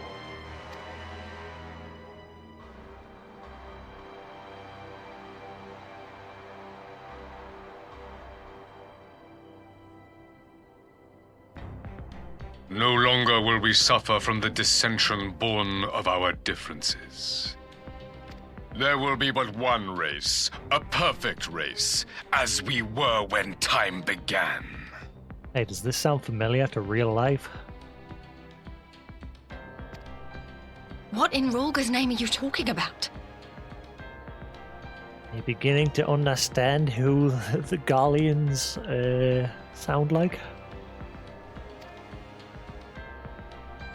I am talking about the origins of this star, of the source and its 13 reflections. At the instant of the great sundering, 'twas not only the world that was shattered, but mankind itself. Thus were we divided into myriad races, each with its own unique imperfections. That is why man looks upon his neighbor and feels fear and hatred, why he wages war, why he kills his brother. You all in your own way have proven as much today. The peace you seek is but a fleeting solution to a fundamental problem. One which calls for more drastic measures. To bring about everlasting peace, our worlds must be rejoined.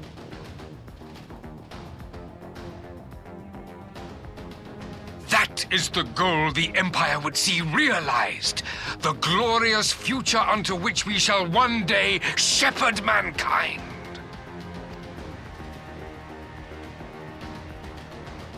A rejoining of worlds.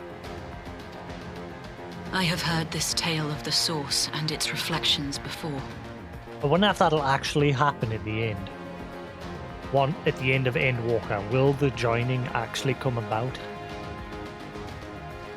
And it's sort of a second reset. Obviously, you'll still have your character and people will still be around. But will it be like a second reset? Again, I've not touched the Shadowbringers patch content yet, so I haven't got a clue how it's going after Hades. Who's that?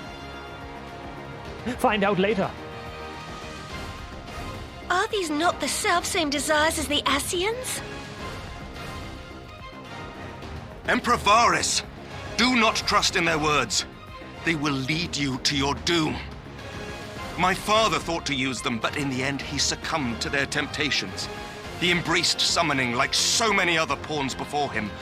Do not tell us you mean to do the same.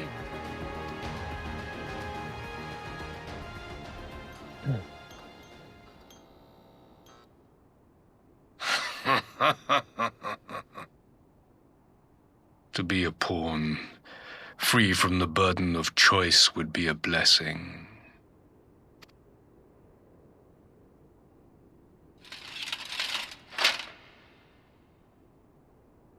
But I forswore that privilege the day I learned that the Gallian Empire was built by the hand of an Ascian. What? Nanny! Nanny. Yes. My grandsire, the former emperor, is of their number. And who better to build an empire capable of bringing about the calamitous change we desire? Would you condemn me for this alliance? For bowing to the will of these shadowy masters when the prize is true and lasting peace?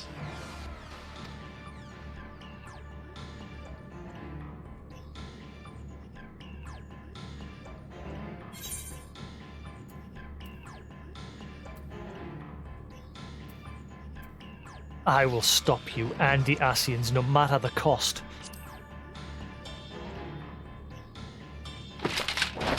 I come not to conquer, but to liberate. To free man from the prison of divergence. Imagine a world united.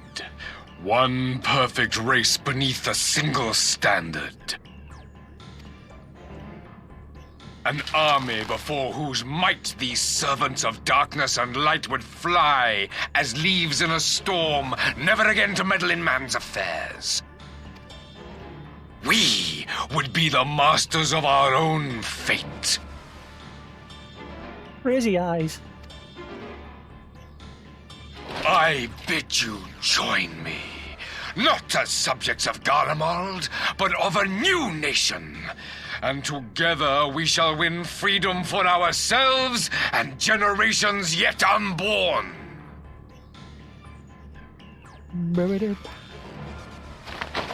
You want to trigger another half-dozen calamities? You can't be serious!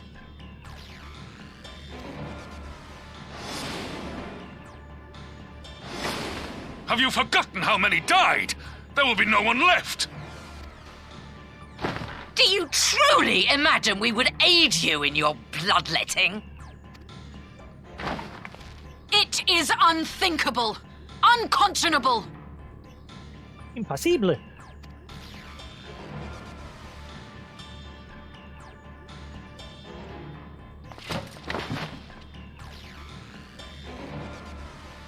And what is the alternative? To be as cattle waiting for slaughter? I would have us work together that we might take fate into our own hands.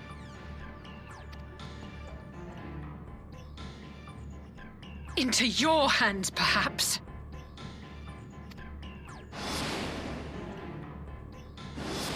But what of the other worlds, your radiance? With every calamity, you obliterate a star and every soul that dwells on it.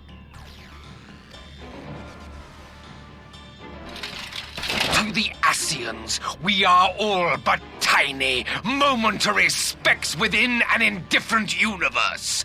We cannot hope to oppose them until we have been made whole once more.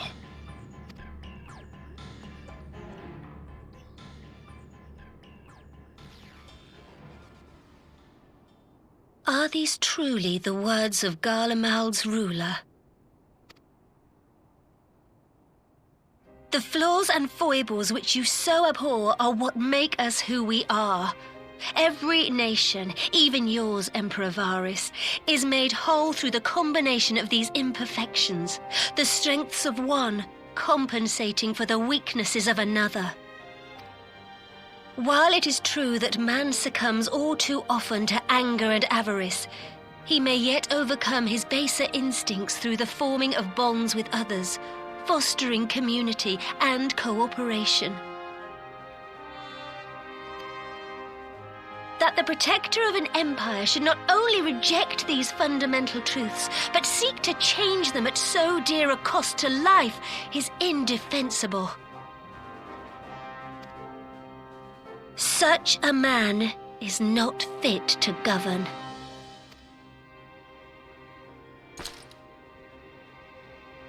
And you, warrior of light, would you refuse me as well?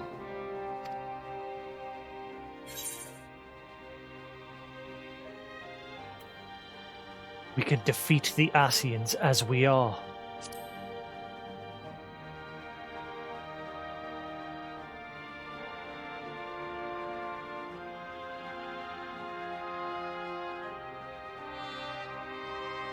It would seem the Alliance is of one mind on this matter.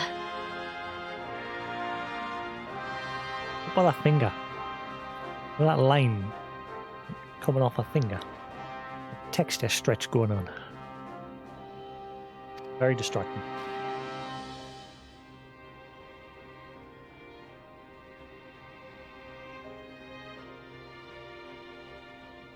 You Eorzeans never cease to disappoint me. Though I suppose I have only myself to blame for expecting more from savages. This discussion is at an end. I bid you make ready for our next meeting. It will not be at the negotiating table.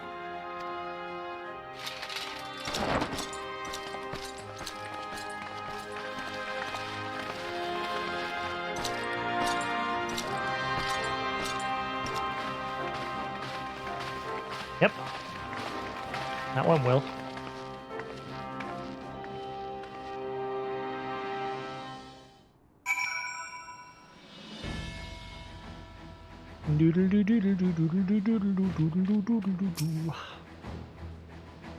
I came back to find Doma's advance party ready and waiting for battle. As worrying as our little chat with the Emperor was, it did buy enough time for at least some of our allies to arrive.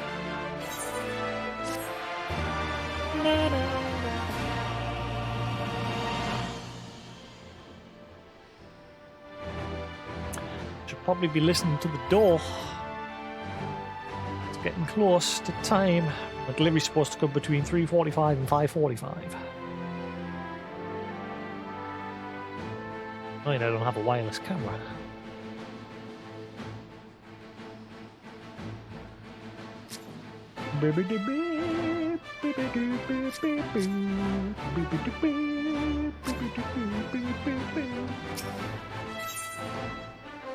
The face of war.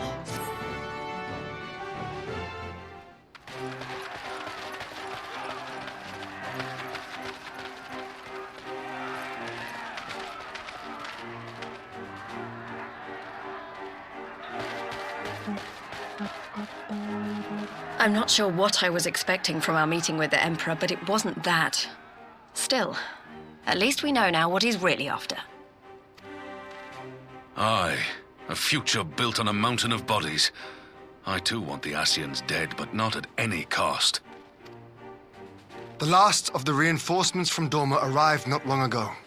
I pray it will be enough. Given the Emperor's stated goal, this is a battle we can ill afford to lose.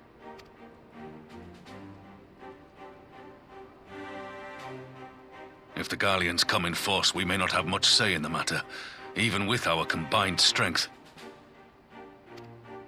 We knew from the first that the odds would be against us. But if there is even the slightest chance of victory, we must do everything in our power to seize it.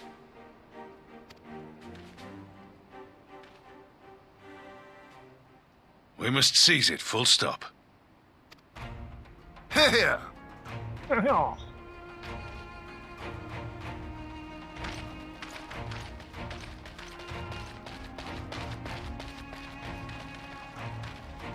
The two of you are to join an irregular unit and support the main host.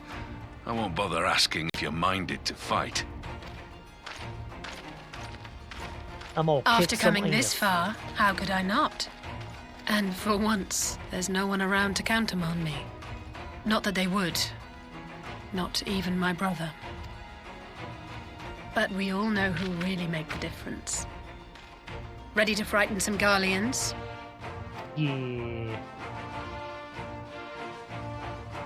I wouldn't want to be on their side.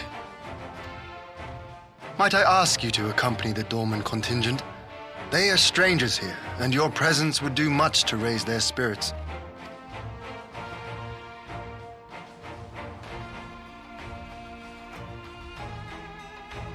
We would be honored.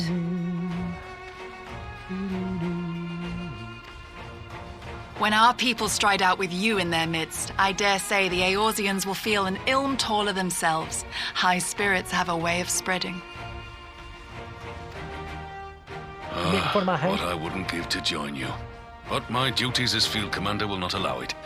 I'll leave the front lines in your capable hands.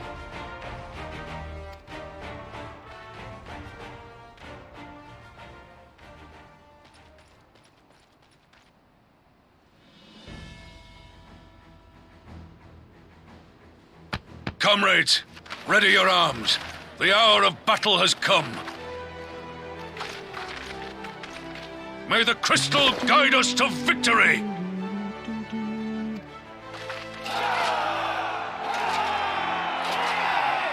Hopefully it'll come out if I'm lucky. Probably not be that lucky, but...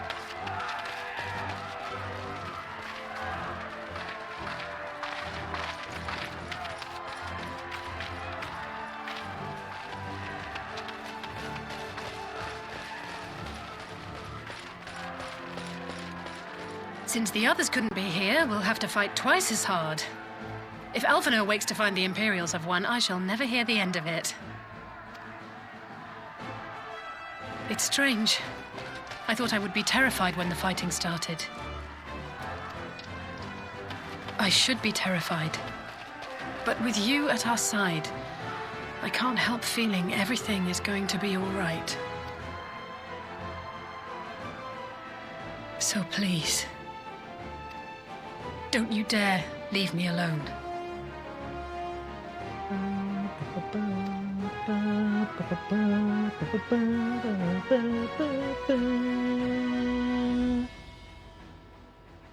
No matter what happens, we have to survive together. Together!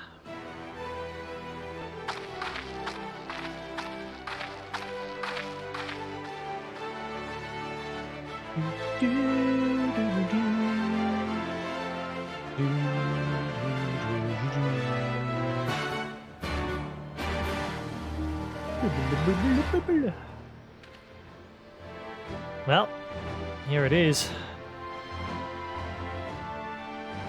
I'm waiting until 2 minutes pass so I can at least see what delivery number I am.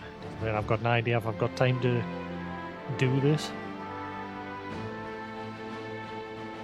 Unless somebody else comes home, because at the minute I'm the only person home.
1 minute. Come in. Hurry up.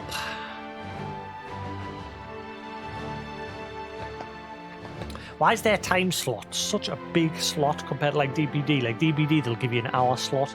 Amazon, like a 4:45 to 6:15 is their time slot. Be nice if it was an hour, not 2.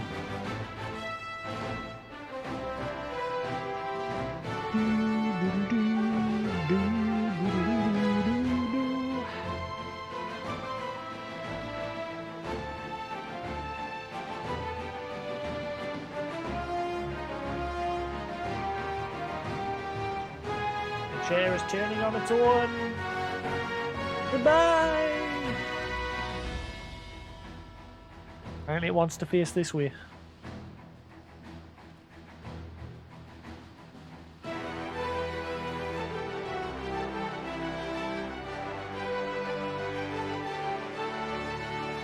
Well, it's gone to that time.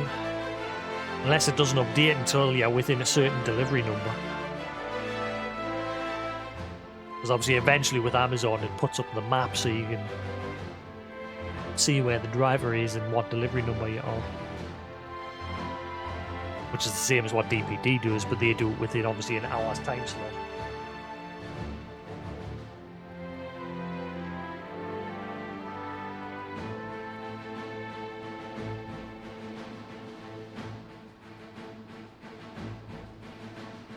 I'm worried, keep using this, it'll kill the internet. I swear it's the wireless that keeps doing it. I think it's the wireless that keeps knocking the internet off. That's why I don't use it. Everything for me is wired, whereas everyone else in the family uses wireless.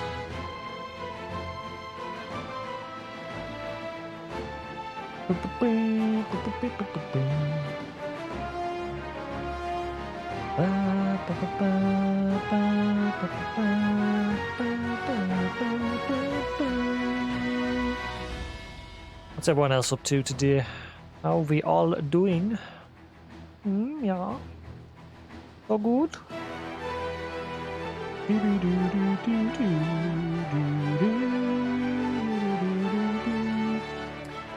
The other option, if the VR doesn't work, is to trade in my Oculus Rift and my Oculus S. I plan on trading the Rift in anyway at some point. I'm getting around to it. And then using the money from those to get a Quest 2 and a link cable. Because with that, you just plug it into a USB 3 port. And hopefully that'll be the solution to my problems.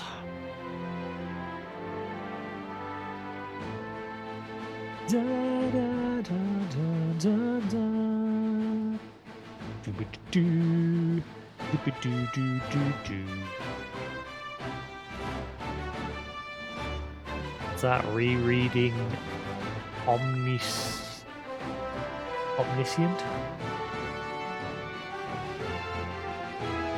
Literally at the very end of Stormblood patch content. I'm just waiting because I've got delivery coming. I'm just waiting for it to change from out for delivery to actually letting us see the map and know like delivery number or not. Then I can get an idea if I can do this dungeon or not. Obviously I can't stop mid-dungeon run and go run for the door.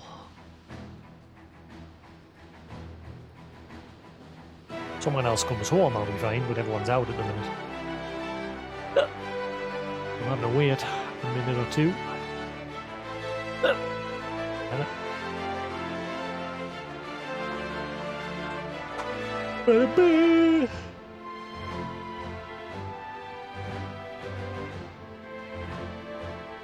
That knock. Oh my god, I'm crazy.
Well, chances are, if it's a popular webcomic, it'll end up becoming an anime anyway. Usually always does.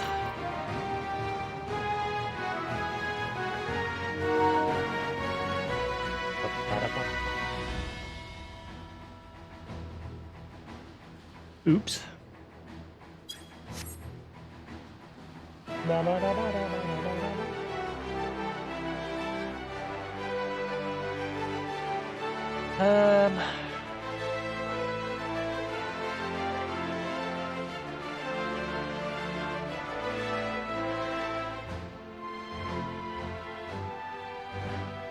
I was going to do something. My mind's just suddenly gone.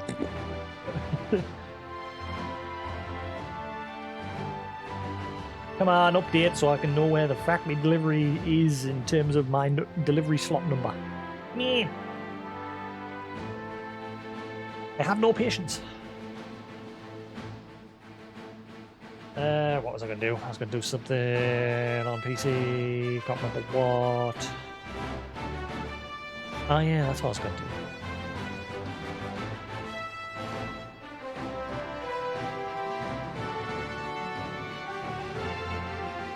Spam some shit in chat just for a second there, dude.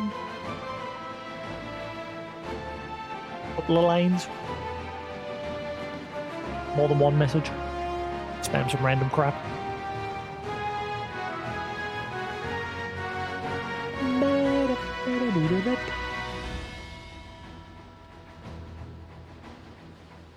Bit more. Bit more. Just fill the screen. Just fill it. Fill that screen. Not the chat, just like on my BRB screen. Do it until you see that reach the top. One more should do it. Right, that should be enough. Thank you. It's enough. Calm down.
See, that looks fine like that.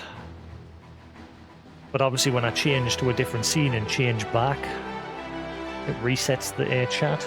I've got it like that because unfortunately /clear chat command doesn't work on the Streamlabs chat overlay.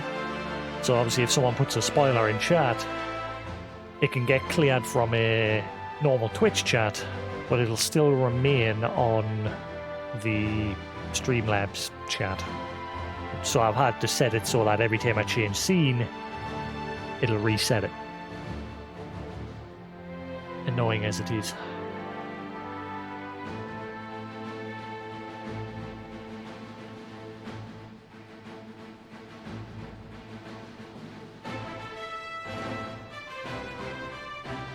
Well, I think I'm good enough to queue up for the dungeon now anyway. Somebody else has come back. I'm not home alone now.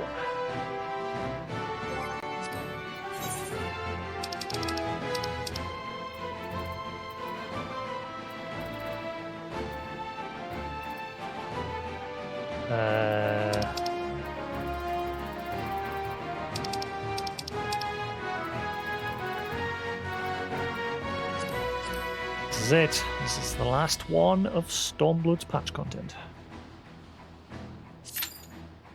Average wait time 5 minutes. Good.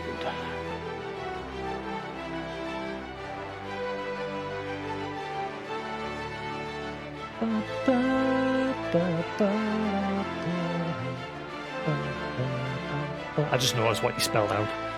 Didn't actually pay attention to that. Yep.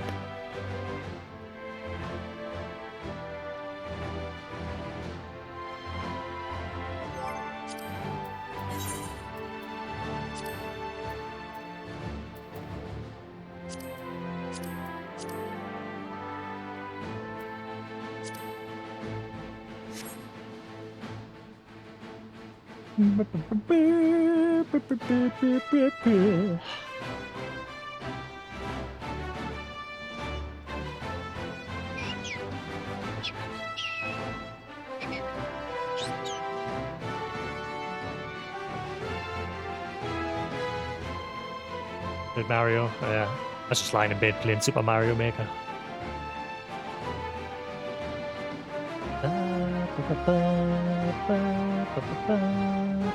But that Monster Hunter update is finally out, so we'll be playing that this weekend. Probably not Friday, because if I remember how isn't free on Fridays.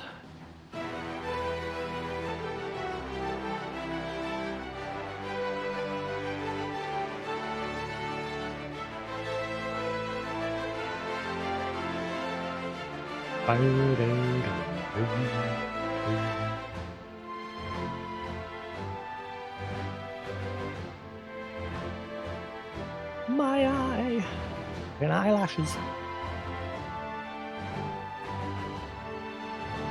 Doo-ba-doo-doo. Come on, we've got 2 DPS so far. Need a tank and a healer. It's around about the time that people come on and start doing their dailies. And that usually goes until about 6, 7 PM of people getting on at different times. And then that's when the servers just go on. So I want to get through these next 2 quests, finish the patch content, stop, get some food, and then come back and try my hand at the Ivalice raids. And then the Crystal Tower raid.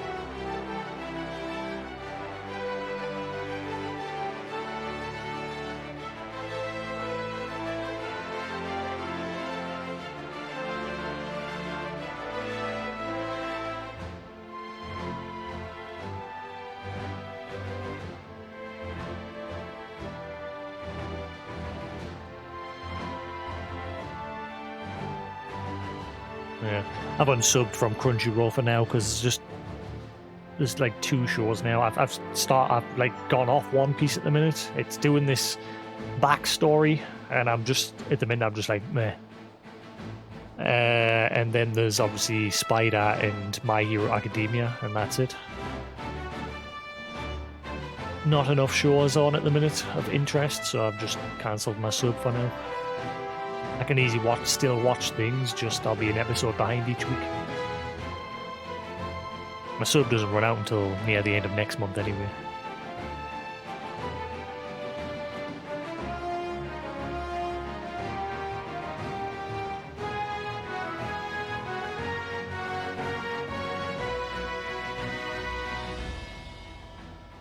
And cushion.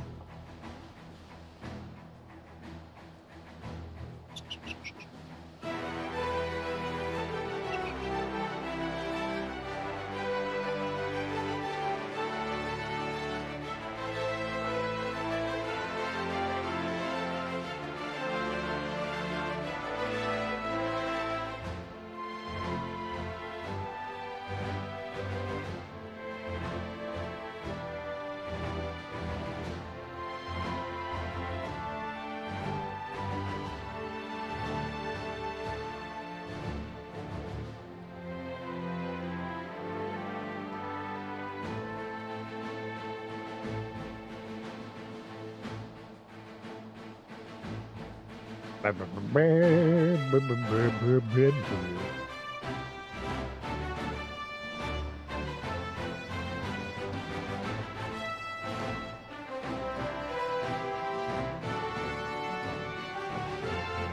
on.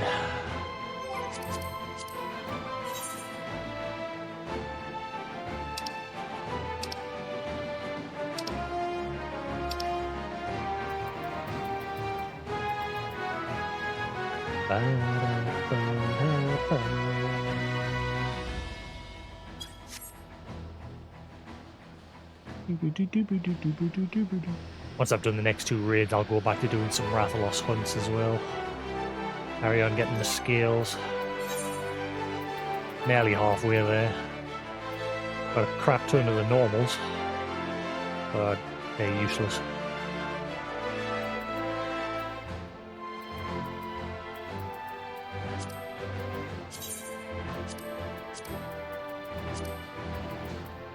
Wish you could select multiple.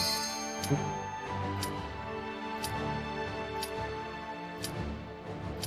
Shit.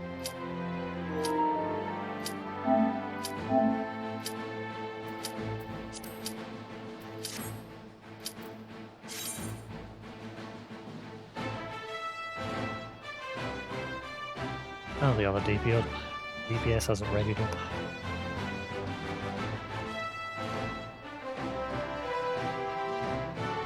Come on, Deeps. Come on, man. Come on, man. It's the last dungeon, and then I don't have to rely on people.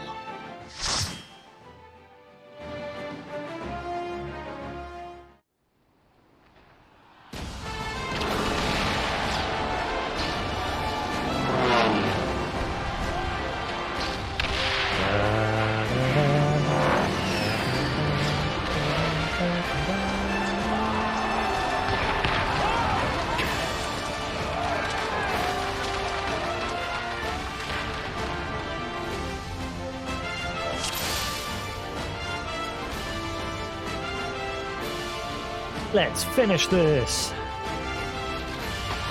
Leave this to me. For Eorzea.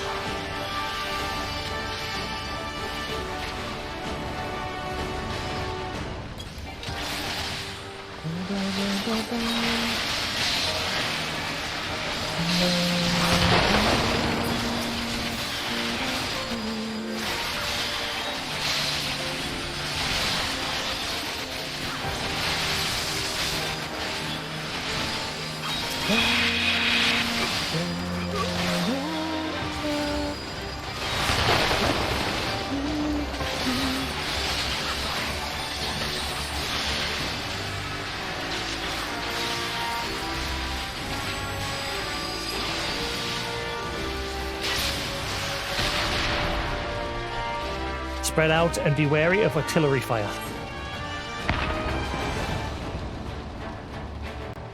Keep to the north. We'll head off their troops to the south.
Yeah, man.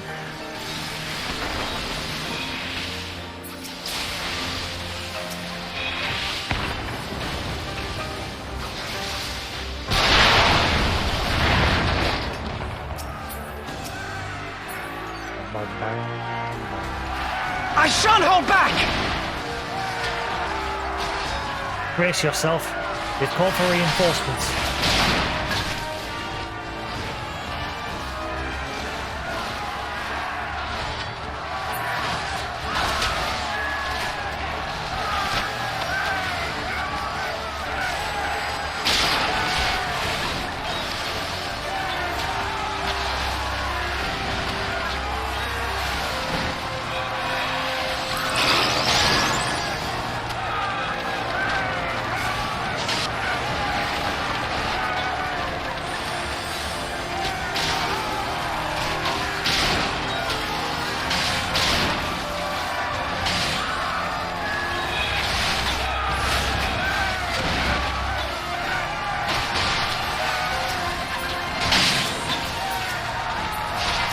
Stop targeting, Elise. Keep moving. They will hold here.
Banana.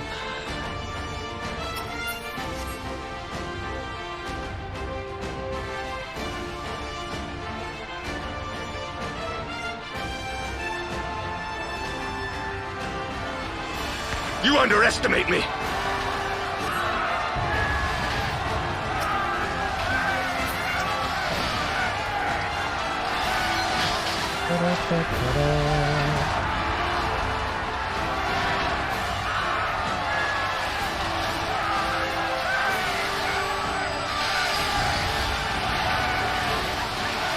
You seem troubled, Out friends. of my way! Not getting tired, are you?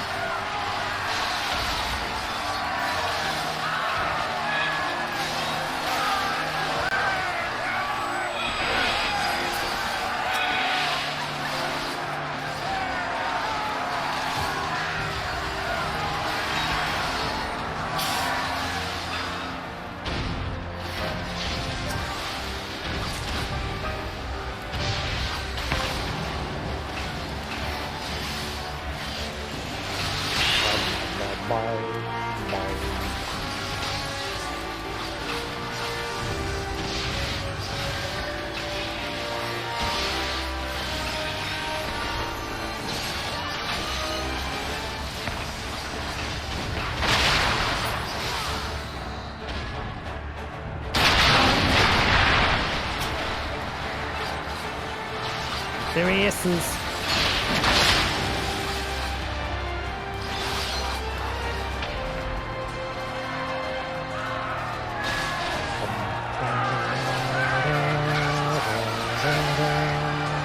Fear not, help is on the way. As one!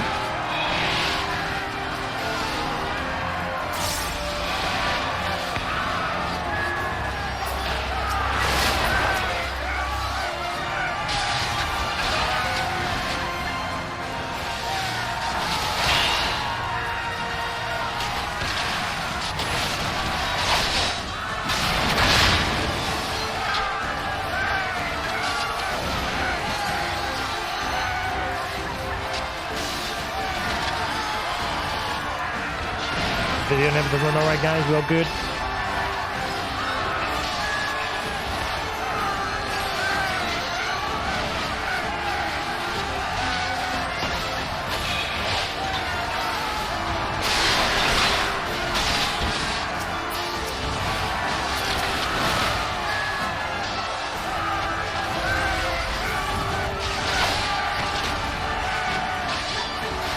Quickly to me.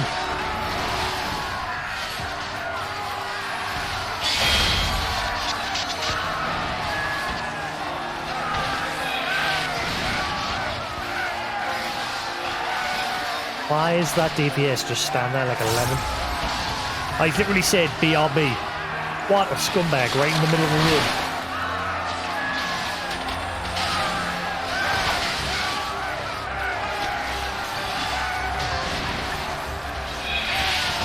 It's going to blow. This one's for you, Captain Moore. Time to get serious!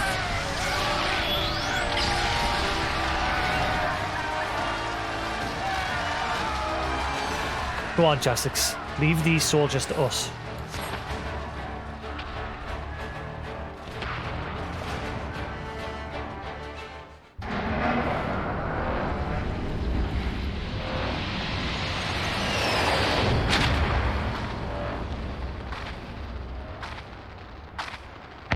These savages bested our vanguard. Impressive. But in the end, they are only that, savages. Now let us be brief. His radiance awaits.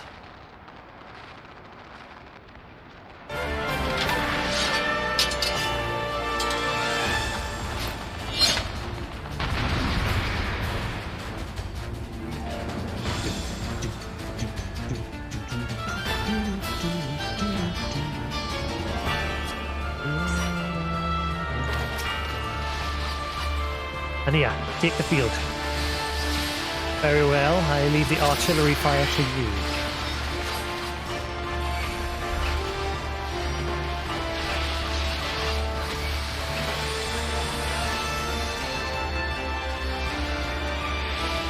Commence bombardment and prepare to strike.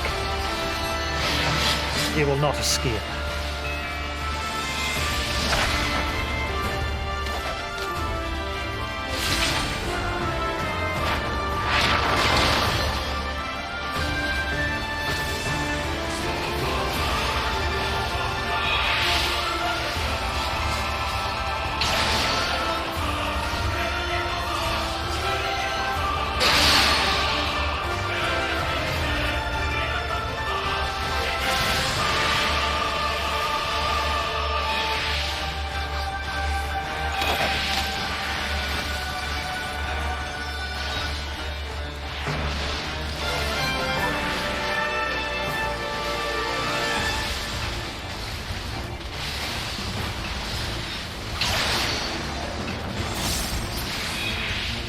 Impressive.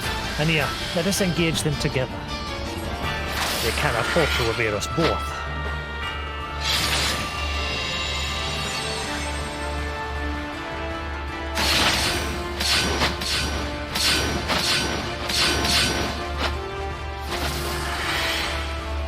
Half-half.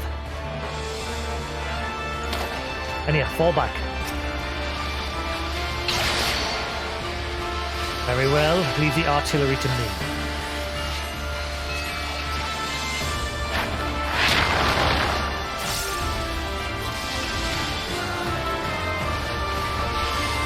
Ready the cerulean tanks. Deploying now.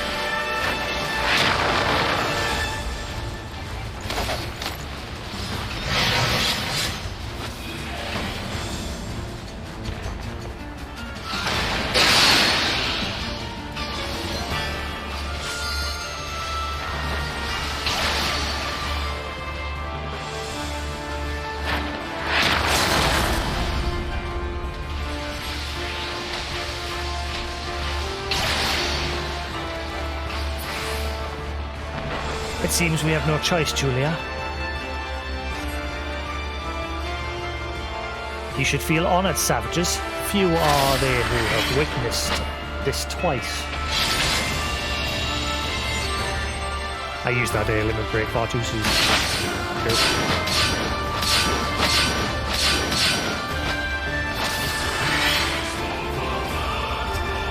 And fewer still who have witnessed this. Farewell, savages.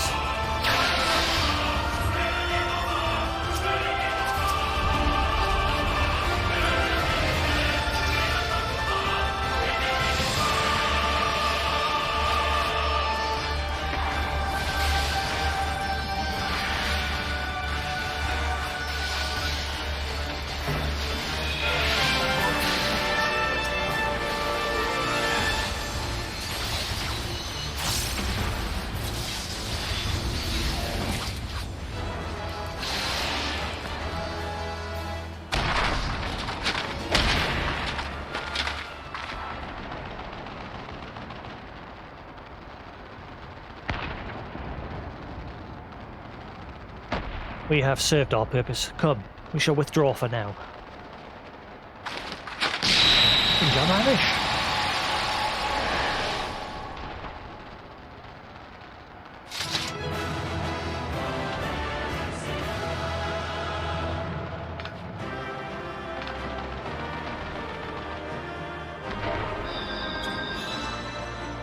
GG.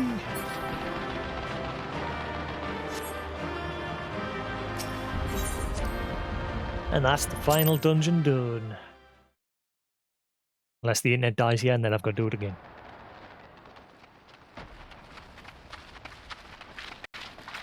There you are, and none the worse for wear.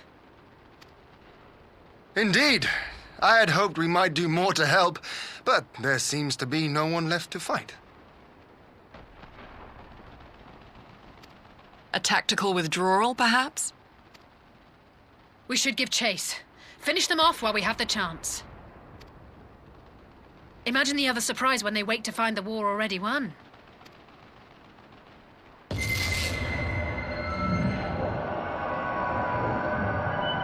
light will expunge all life. Only you can forestall the calamity. Throw wide the gates. No! Not like... Hi, Alizé.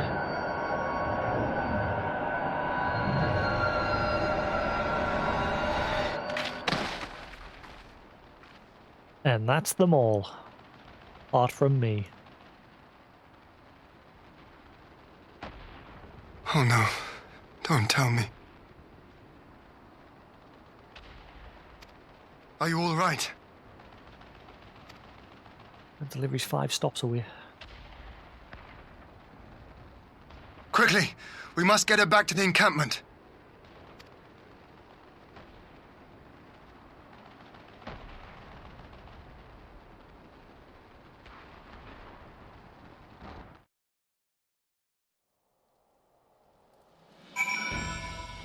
All scions whisked away.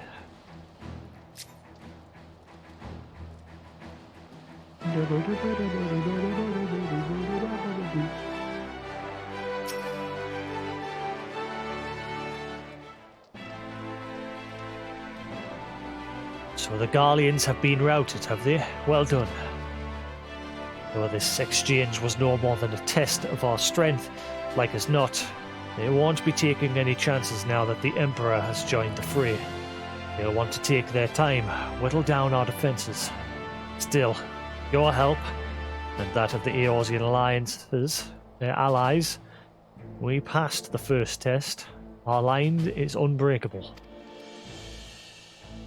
As for Alizé, well, he's in good hands over at the infirmary.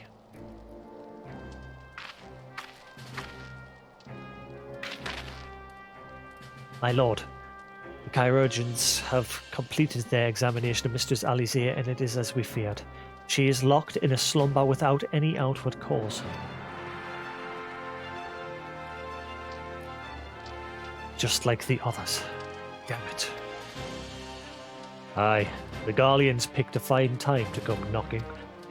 5 scions incapacitated. And with the enemy on our doorstep, I cannot spare the men to assist in the search for a cure. The best I could do was see to it that Alizé is escorted safely back to the Rising Stones.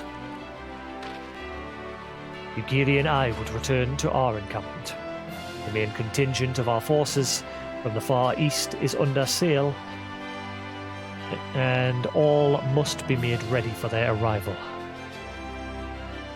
I'll not keep you then.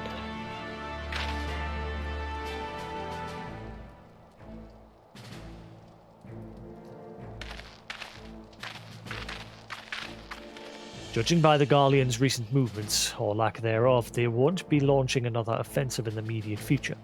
You should return to the Rising Stones, given the plight of your fellow Scions, and I can understand if you feel on edge. It should be no good to anyone without rest.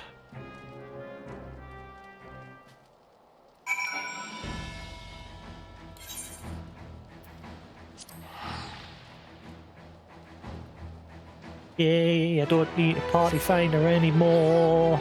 Oh yeah, other than primals.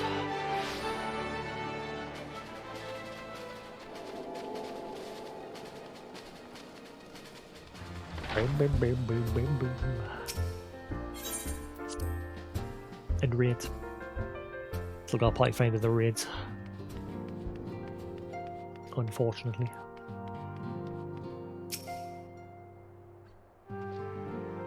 Ah, Jasix, welcome home.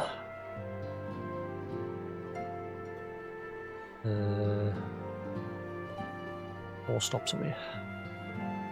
Word has it you and Mistress Alizé gave the Garleans quite a thrashing. Speaking of whom, where is Mistress Alizé? Certain she would have returned by now. She's gone sleepy.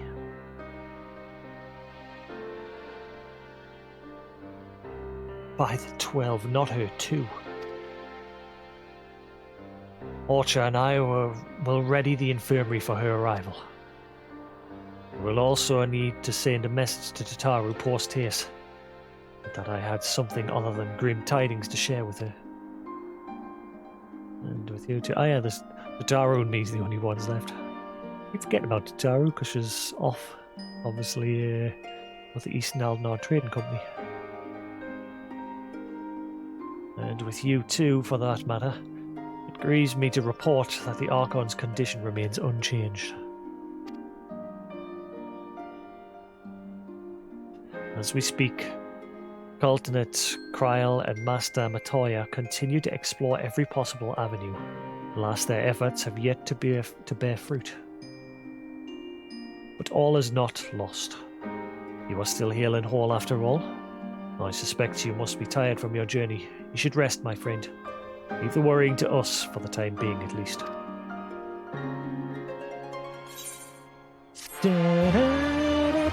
Two to go.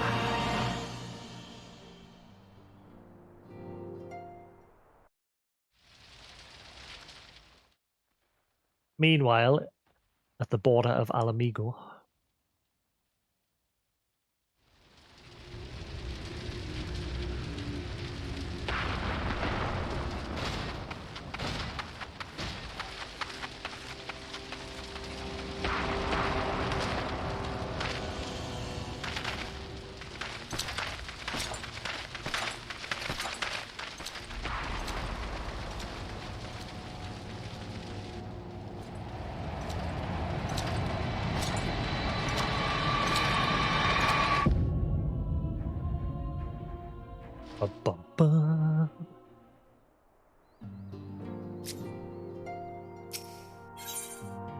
A brief reprieve.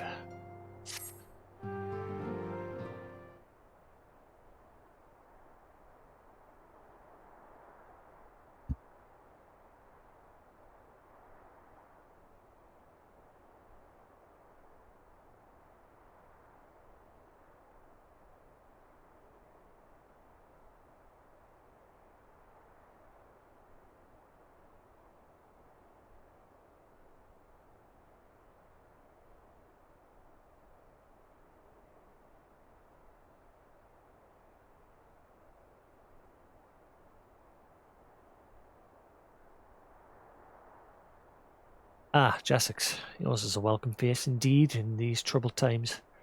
Though if you've come to inquire about our stricken brother and sisters, I'm afraid I have naught to report. Caltonets and the others continue their tireless search for answers, and I too have done all in my power to assist them. Alas.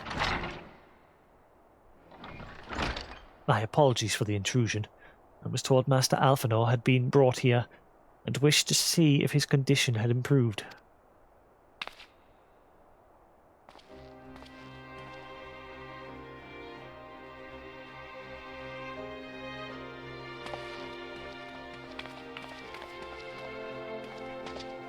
Master Jasix, I have heard about the part you played in driving back the Empire's forces. Thank you. That you were able to stop them, if only for a short while, gives me hope.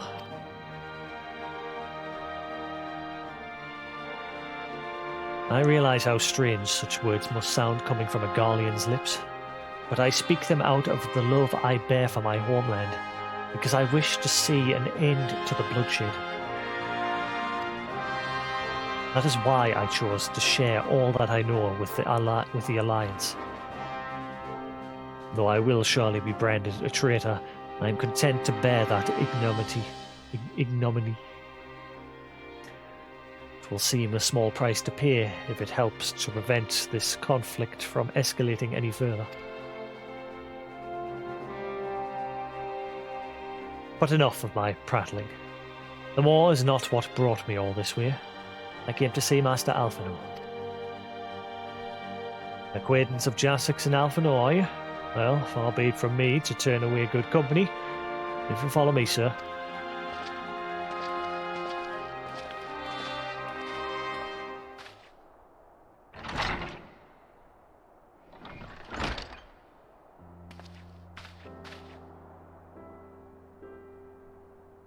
When word reached me that Alphanor had returned, it seemed only right that I visit him. My lad, pains me to see him thus. But I take solace in the knowledge that he is safe and well cared for. He fought valiantly at the burn. Shit. Damn you, touchpad. I know not how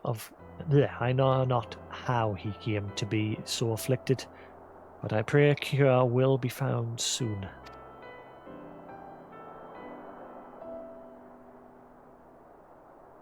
On an unrelated note, you may be interested to know that I have travelled here in the company of another acquaintance of yours.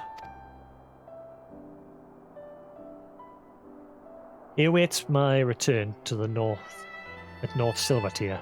I'm certain he would be glad to see you, assuming you can spare the time, that is.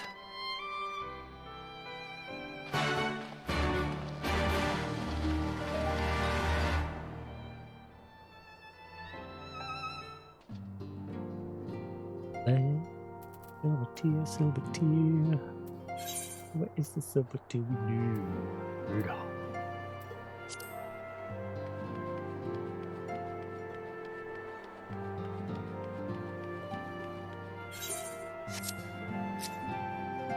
We're nearly there.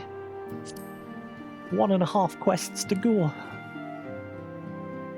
And many cutscenes to follow.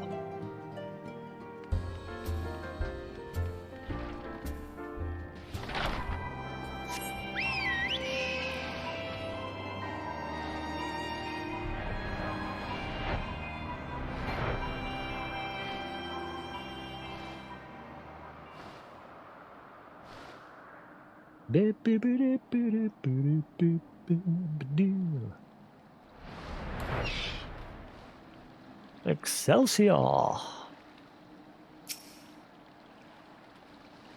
Ah, there you are. Beginning to think you would not come.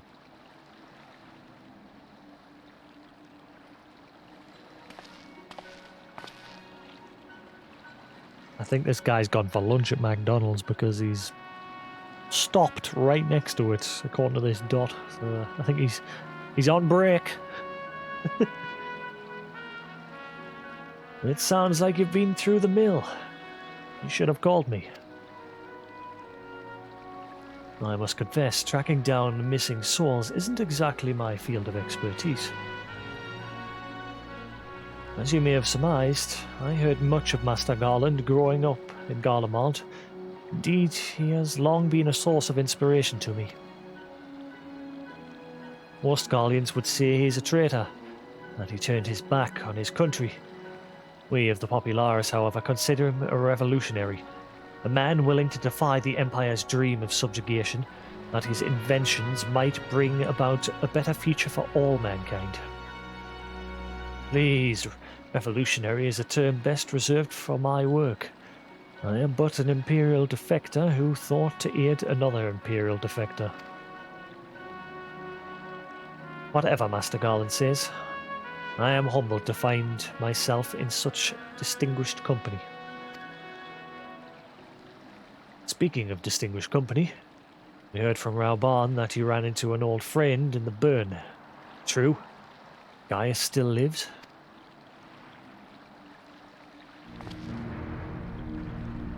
Like most in the army, I never had the privilege of seeing the Legatus without his mask. I think I walked halfway across the burn in the presence of the Black Wolf. And he claimed to have severed ties with the Empire to hunt Ascians, did he? After his humbling at the Praetorium, one would think he had the good sense to stay dead. Should we meet again, I shall be sure to tell him so.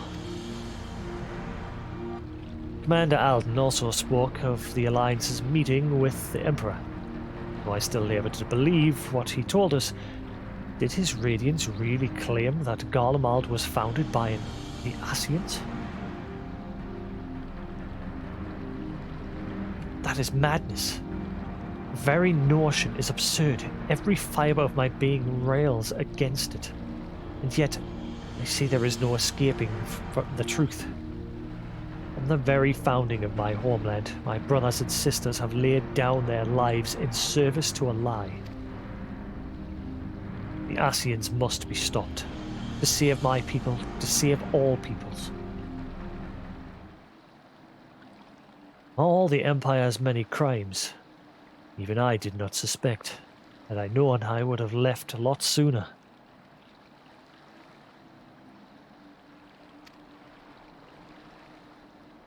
But that is in the past. Here in the present, we must apply ourselves to the problem of how the Empire's ambitions may be thwarted, not only in Eorzea, but in the Far East as well. The Ironworks will spare no effort to achieve that end. Dariu's wall was a good start. We can do more, and we will. We'll show them what it means to achieve freedom through technology. Begging your pardons, I bear a message for the Warrior of Light.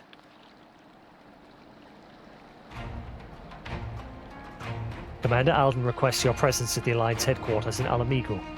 We will discuss matters of strategy at your earliest convenience. Ah, yes, the inevitable messenger. I knew it wouldn't be long before duty called you away. Time, no doubt, being of the essence. Could I tempt you to a ride aboard the Excelsior? If there's a faster way to Rauban's side, I will personally apologize to the commander for keeping him waiting. Yeah, I can teleport. I'll be there in 2 seconds.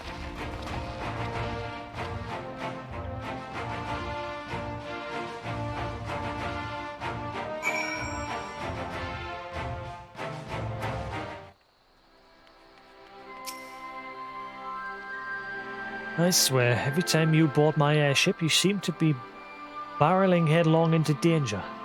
Every time you somehow continue to emerge victorious, which, of course, is an admirable skill. But no one is invincible, Jasix, not even you, so please, take care of yourself out there. I pray you remain safe on the front lines. Though ill-equipped to join the fray, I shall do all I can to assist from headquarters.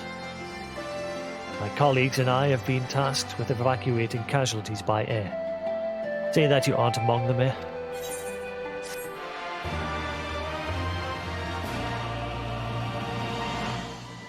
And this is the last one. A Requiem for Heroes. Commander Alden is awaiting, sir. It would be best if we proceed to Alliance headquarters at once.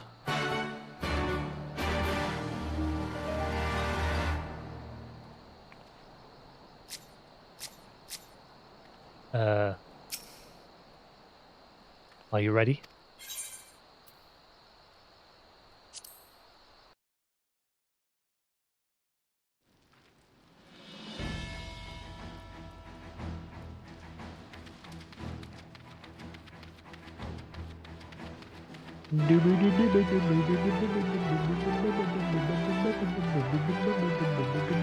Duty calls. You're here. Good. I summoned you to discuss strategy, but first I would appraise you of the Garlean's movements. Upon speaking with Raubon, several cutscenes will play in sequence. It is recommended that he set aside sufficient time to view these scenes in their entirety. Where are you, Mr. Delivery Driver?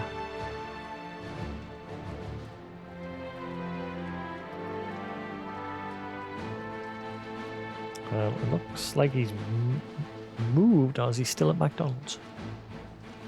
No, I think he's still at McDonald's.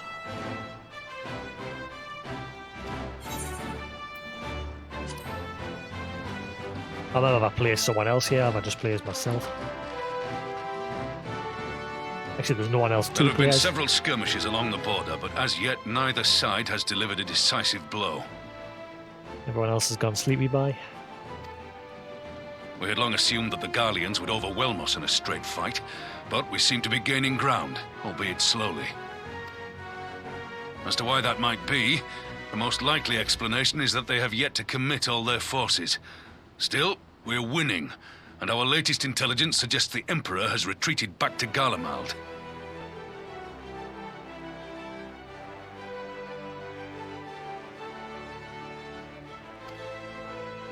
In light of this, we're considering launching an offensive with the aim of pushing the front line forward and giving ourselves some room to breathe.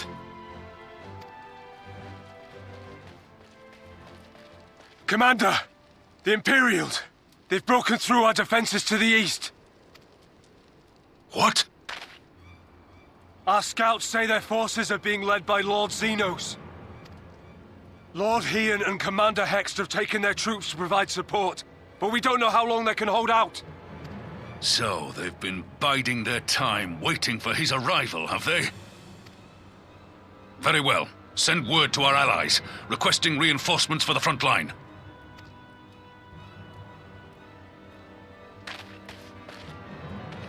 Should the worst come to the worst, I may need to enter the fray myself.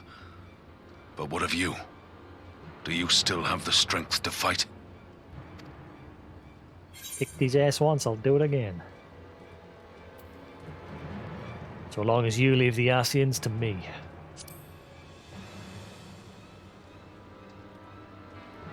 He may not die as such, but to see Lord Xenos fall on the battlefield would deal a heavy blow to Imperial morale.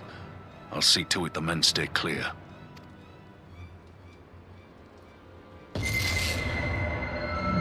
Why won't they open? Please, I bid you open! Leave me alone, I'm busy. I'm saving people. What's wrong? Is it the voice again? Are you sure you're in a fit state to do this?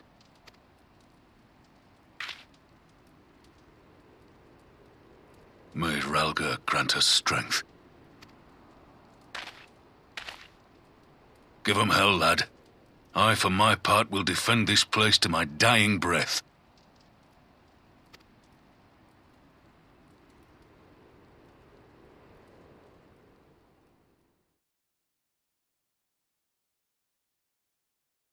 Meanwhile, at the border of Alamigo. See, the patch that as well, they made that text bigger. It was a bug that it was so tiny when you're playing at 4K.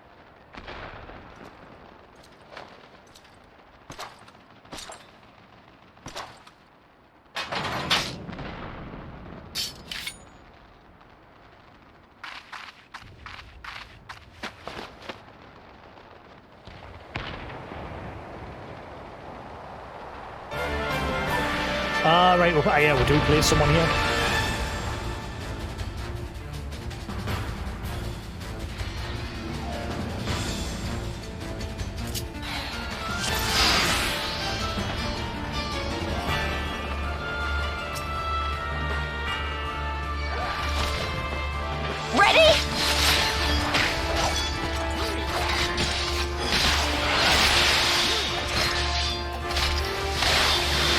So there are still those willing to stand against the Crown Prince.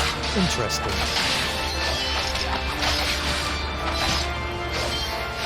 Let's put an end to this here and now. Do you truly believe that possible? Let us test the limits of this Garlean vessel.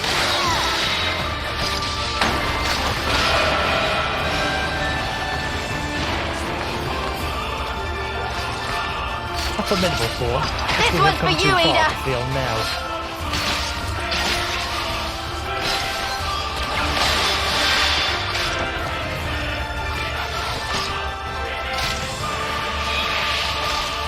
Soon I shall give the lie to man's indomitable spirit.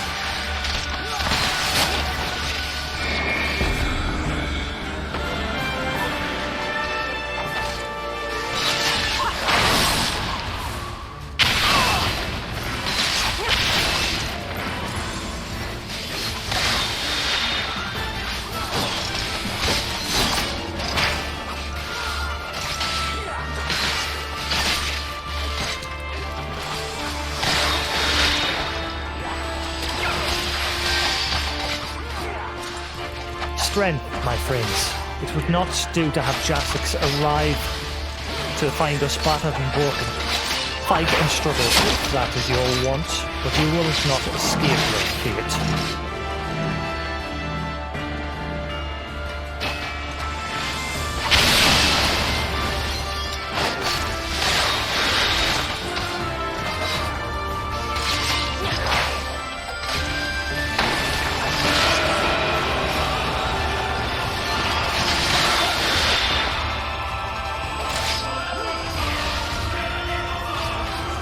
Our fate is not for you to decide. Enough. You will learn your place.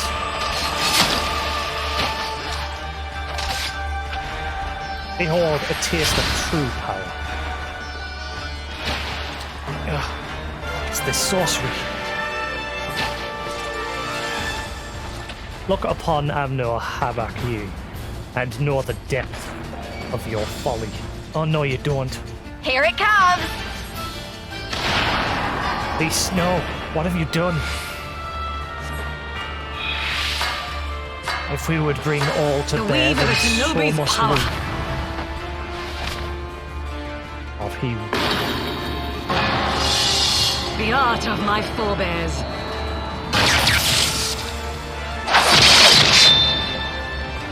Well done, dispelling his phantoms. Now hurry. We must protect Lys. Still you choose to struggle against the inevitable.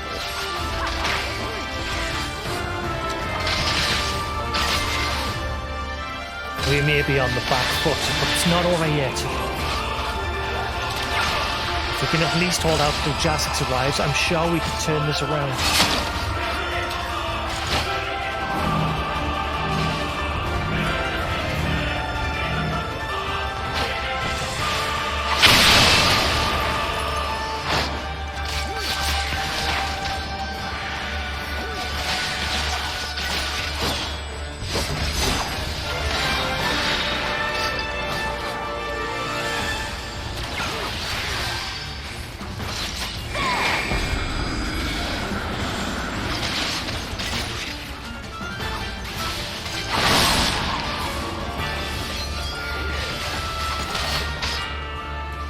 He comes, does he? Then I need not waste my time on you.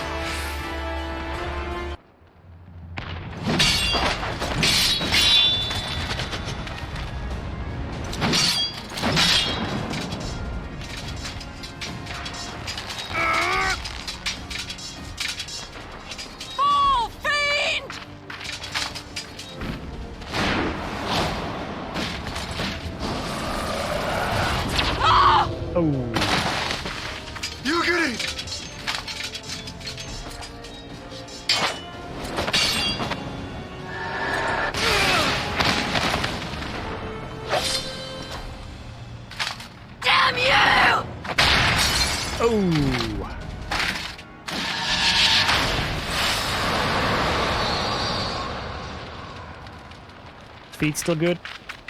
I'm coming, guys.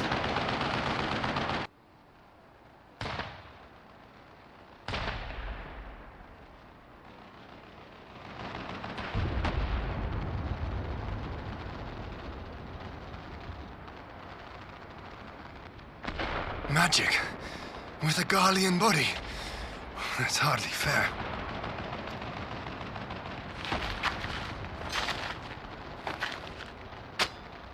Still, he must be stopped, no matter the cost.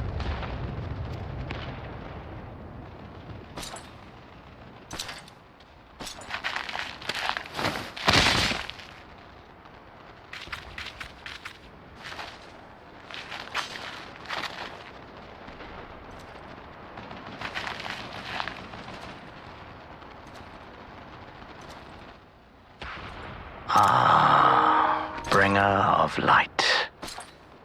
It has been too long.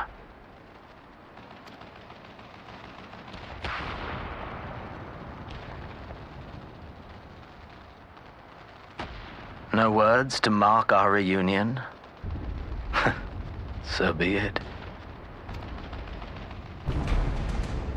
Equilibrium must be restored, and only your death will redress the balance.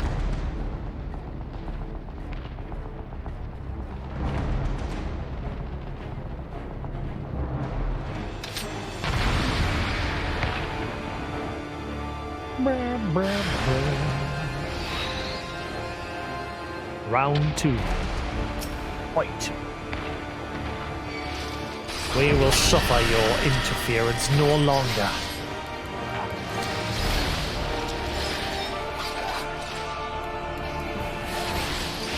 The time for games has passed.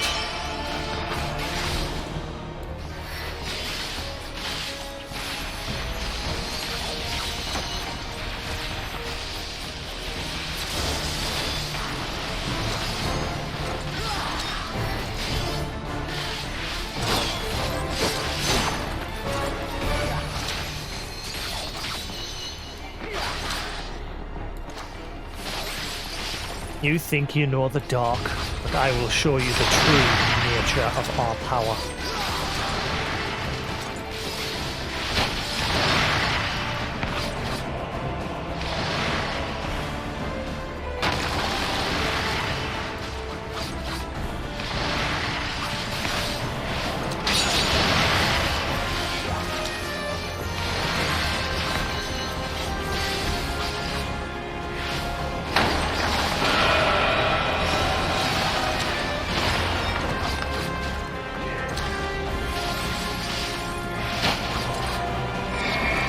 The potential of this vessel is transcendent, without limit.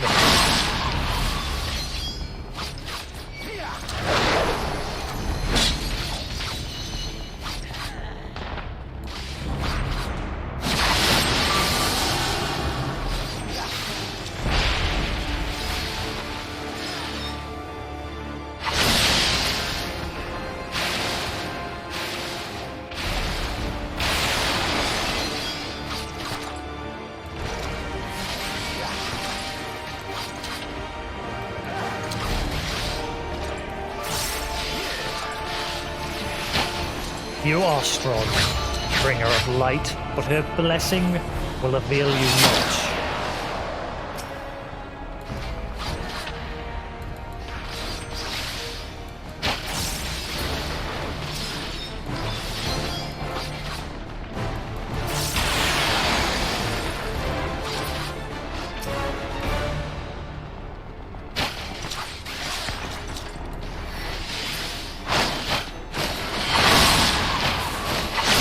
redress the balance. To ensure the salvation of this star, you must fall. Impossible. How is it you have grown so powerful in the gift?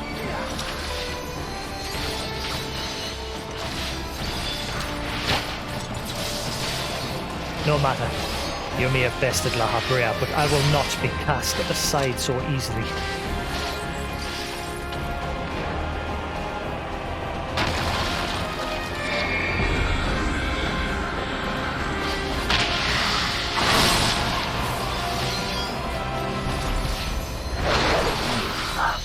I see. Get out.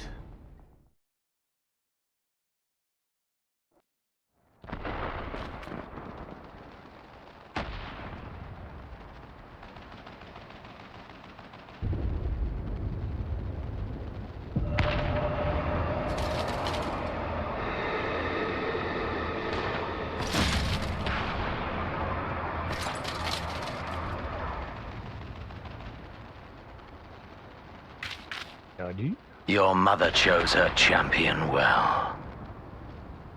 Yet, for all your strength, you will still fail.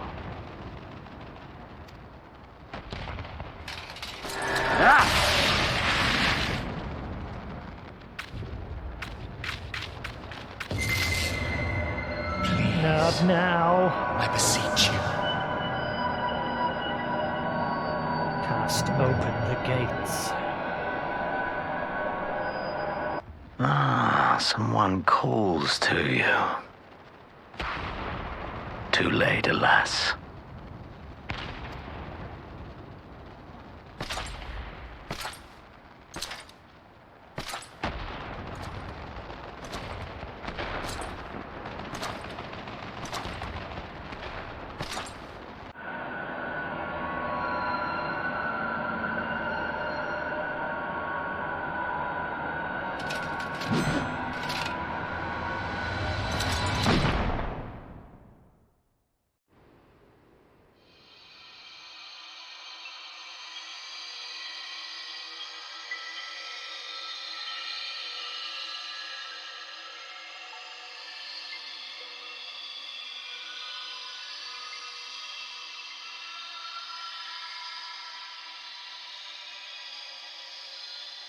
At last, I found you.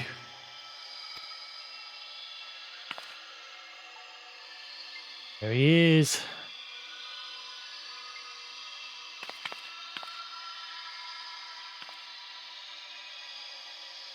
Please, there's no cause for alarm.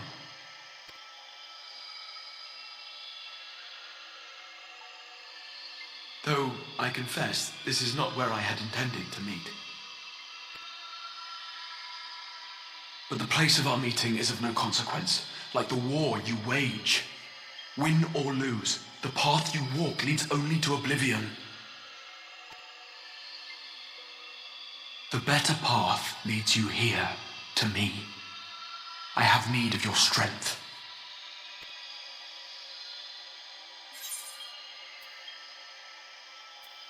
You have to send me back now.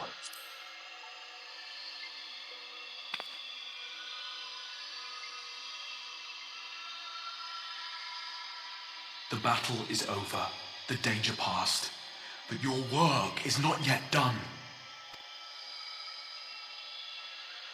Go to the Crystal Tower. I have left something for you near its base.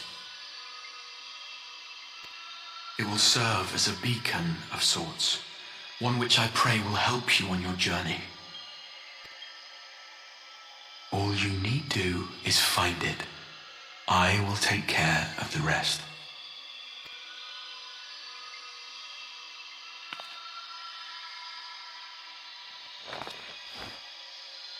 This is why I need to do the Crystal Tower. We will throw wide the gates. Because it ties heavily into the next expansion. And the path to the first will be yours to walk at last.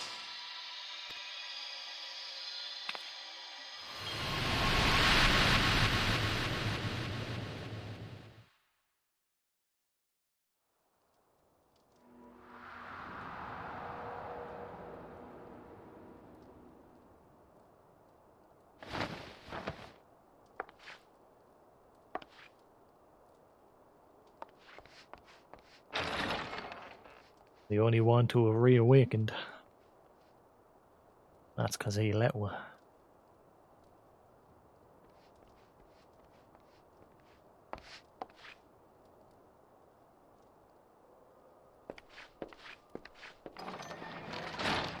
You're awake.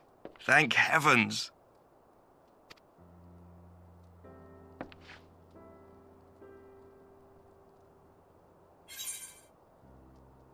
Where's Xenos?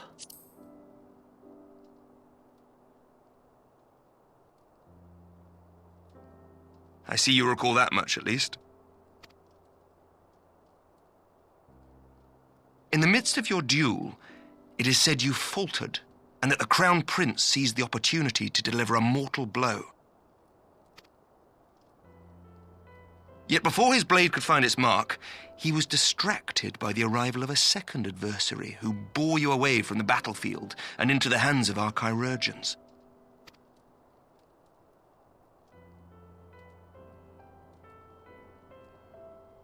Lest you wonder, he left before you awoke. As is his wont. Our good old friend.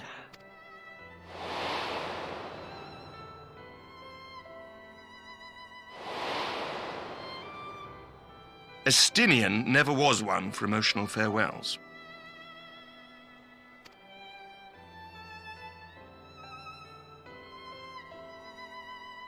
Though Xenos bested all before him, the battle clearly took its toll, for he retreated shortly after your rescue. Seeing this, the remaining Imperial forces decided discretion was the better part of valor and pulled back, allowing us to re-establish our position. We have since received word of renewed unrest in the provinces, doubtless inspired by the efforts of the Eorzean Alliance and our Far Eastern allies. Nor does the good news end there. We have also come into possession of intelligence suggesting unrest within the Imperial Court. This would certainly explain why both the Emperor and Lord Xenos appear to have abandoned the fight. A long-awaited ray of hope in these dark times.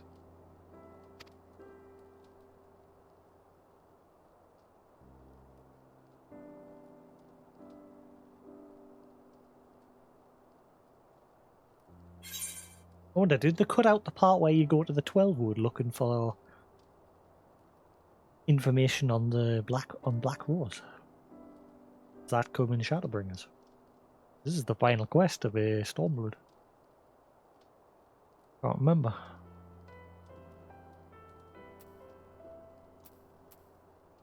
What of the Scions?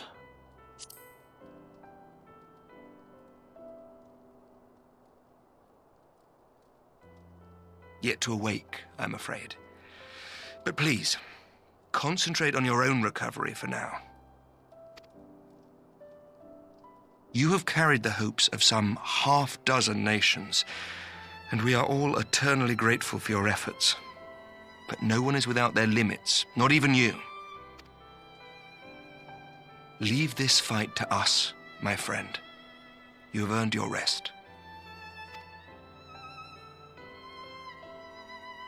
But before I forget, I was asked to deliver a message as soon as you awoke. A reminder that you are not alone, though many of your allies have fallen. When you are well and rested, you are to return home, where friends will be waiting for you. Taru.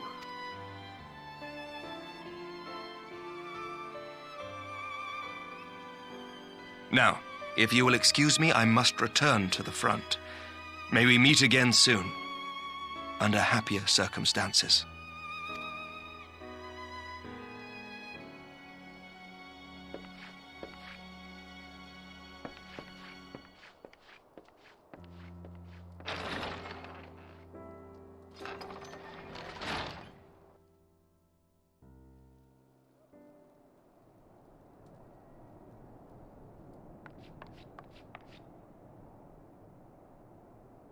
Well, this is a most unexpected surprise. Brought you confined to bed. Lord Edmond.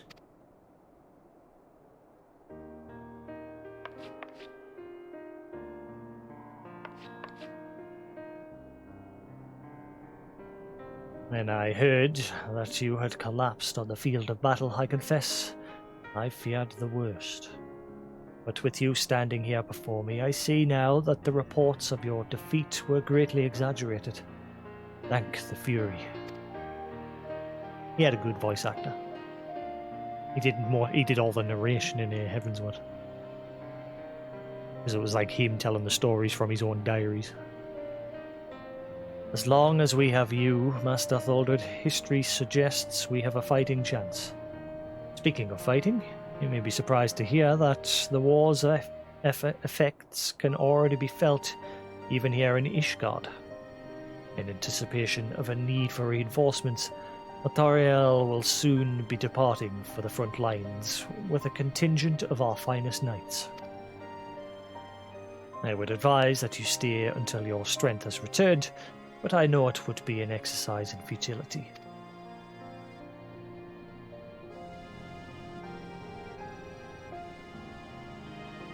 Indeed, I suspect you have already decided on your next destination. Dark days lie ahead, of that I have no doubt. The light of hope shall ever guide our steps so long as we have the will to press onwards. Press onwards we must.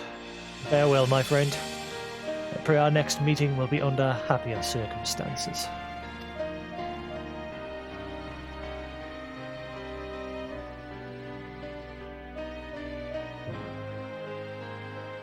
Da, da, da.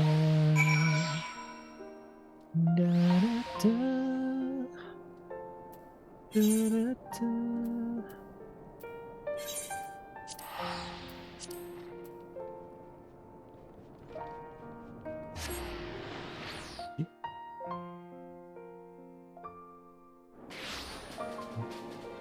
On send, I'll be back in a minute.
Right.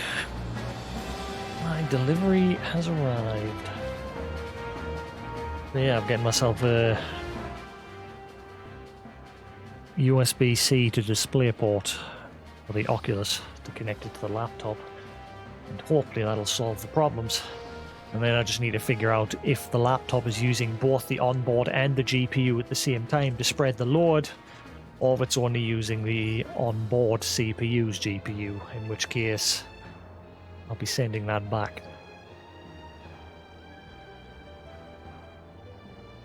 Because that's no good.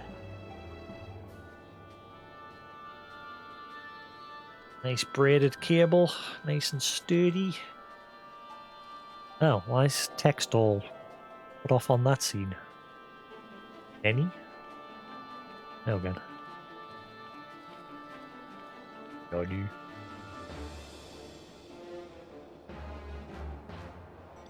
Yeah, really thick braided cable. Hopefully it does its job. According to the comments on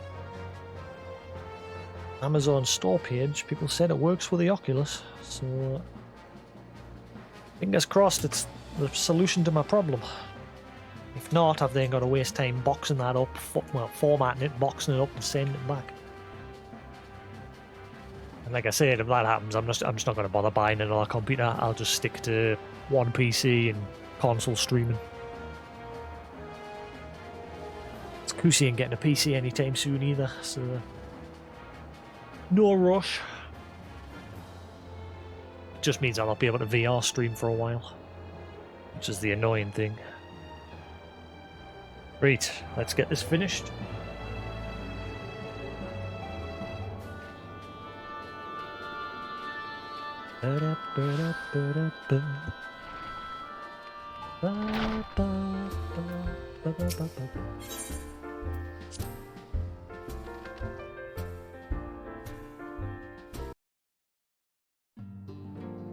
Finally, this can do up to 8K as well. Not that I've got an 8K display. I've got a 4K. I ain't crazy enough to go at 8.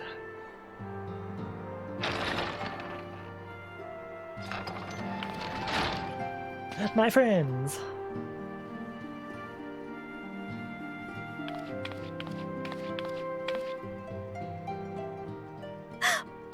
By the 12! I don't believe it!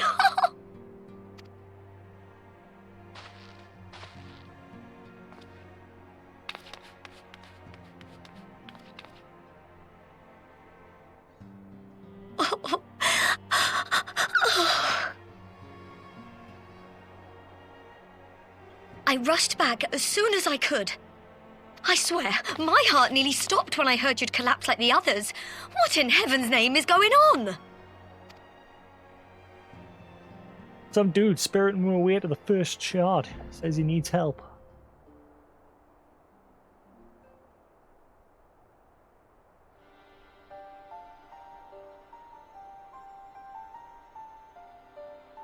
Win or lose, the path you walk leads only to oblivion. Oh, well, that's helpful. And what else did he say?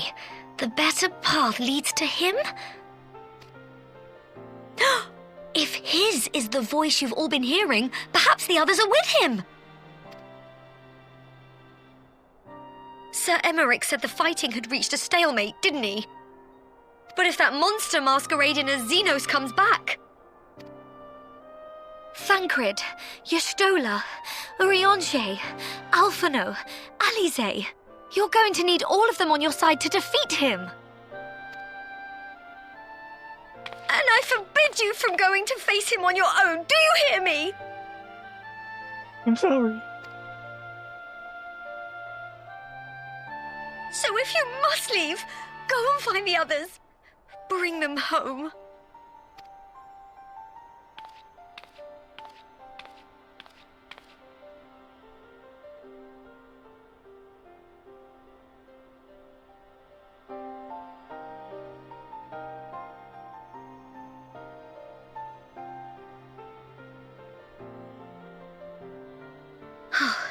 As for where to start, you said the stranger had left a beacon for you at the Crystal Tower, right? But how are you to find it now that the tower has been sealed shut?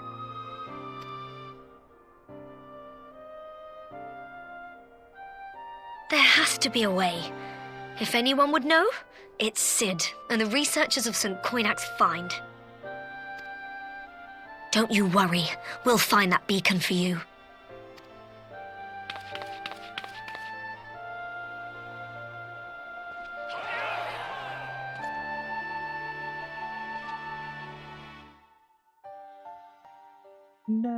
Meanwhile, in the Imperial Palace.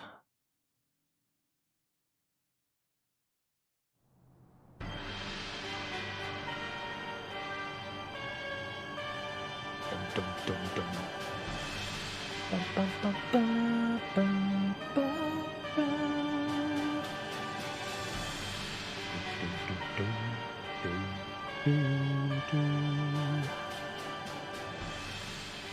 I pray you have good reason for abandoning the front. How could I remain there while the rumor that my son is possessed by a demon spreads like a sickness here at home? I will not be made to fight for the throne a second time. But what of you?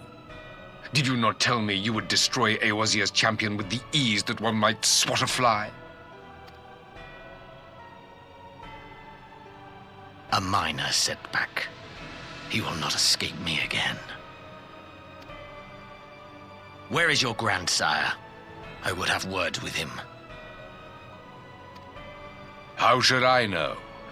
Do you hide from each other's sight as well? I imagine he's doing what all Ascians do. He must have found a way to take advantage of this turmoil. Men are not pawns to be played with, Ascian. You underestimate us at your peril. This war will not be decided by you and yours. Man must choose his own fate, and I, for my part, will do all within my power to see Garlemald emerge victorious.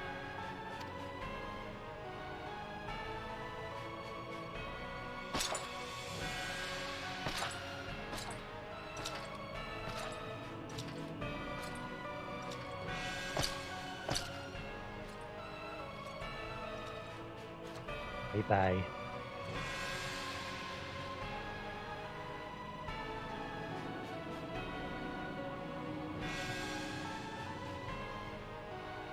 Pray forgive the intrusion, Your Radiance, but the requested preparations are now complete.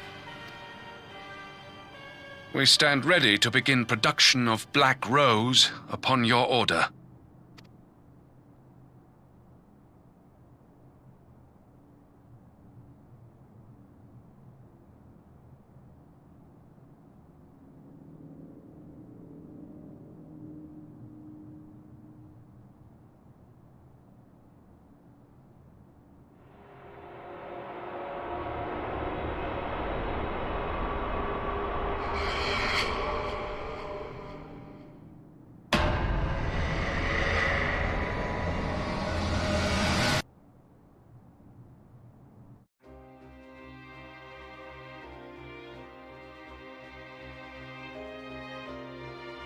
He's a madman.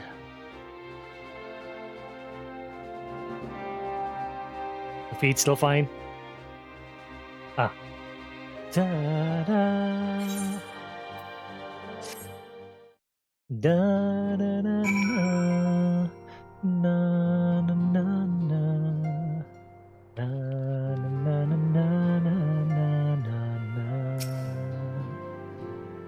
I knew you'd be all right. And to celebrate your return, I made this. A brand new traveling outfit. Oh, I do hope it fits. Are we all good? Is the feet still good?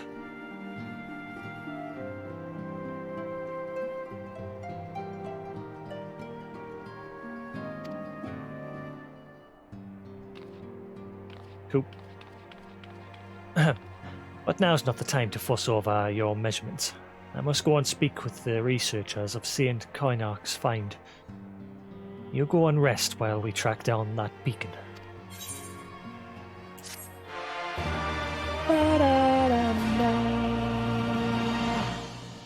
Trophies?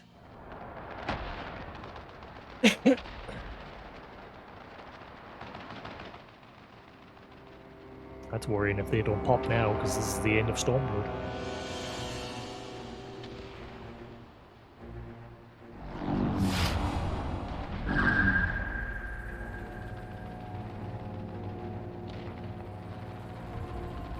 My enemy. My friend. Had I been but a step faster.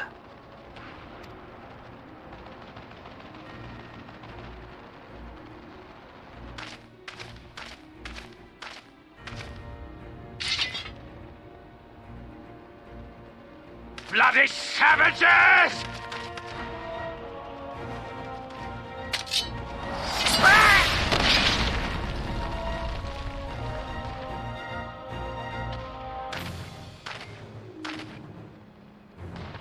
A pity your hunt leads you elsewhere. Not that I am surprised. May you find joy in it. Grow stronger, more savage, and savor every triumph. In the meantime, I will reclaim that which is rightfully mine.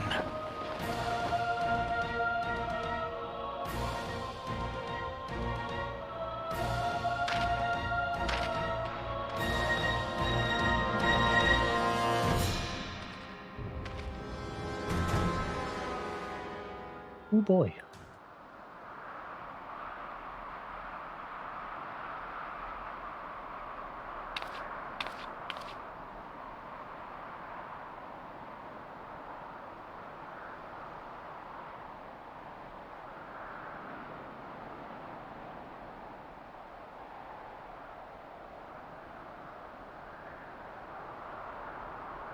The Crystal Tower.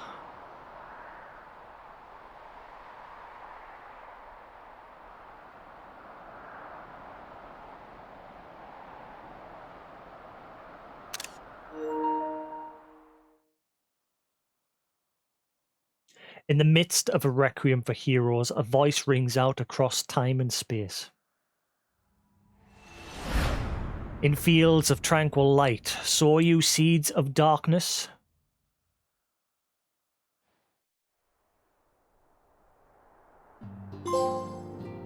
Hey.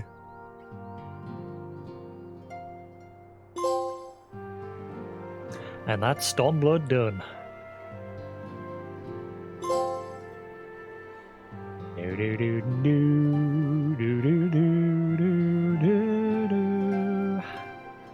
Right, cool.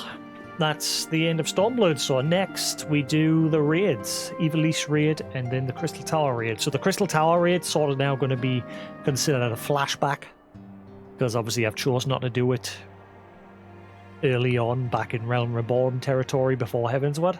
I've chosen to save it just before Stormblood so that the story's close together. Otherwise, throughout all that content, you'll end up forgetting characters and people that you meet there and events that take place.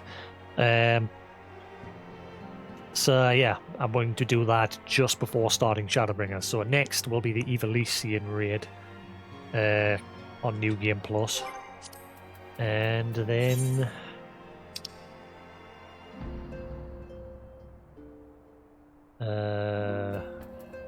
yeah, so it'll be Return to Ivalice and then the Crystal Tower.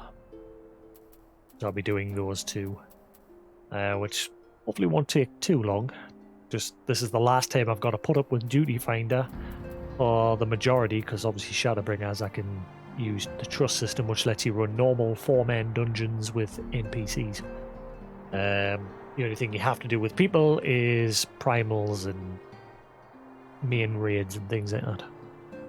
But we're past the main chunk now. We're now getting towards the final expansion. But for now,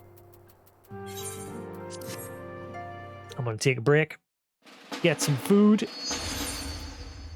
bath with this laptop, see if it works fine with this cable, and then I shall be back pretty soon. I'll be back at like 7 p.m. Well, it's nearly 6 now, so at 7:30ish at the latest I'll be back maybe. depending on if something comes up. If not, I shall see you then. If you're new to the channel, guys, as always, feel free to hit that follow button. It's always appreciated. If you scroll down, you find a link to my Twitter and YouTube channel. All VODs of Final 14 and other prior games for the past year and a half or so are on YouTube.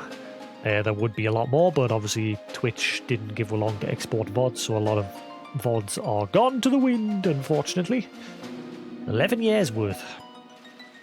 But anyway, thanks for watching, guys. Have a good one, and I'll see you in about an hour and a half. 2 hours at most. We'll see. Anyway, thanks for watching, guys. Peace.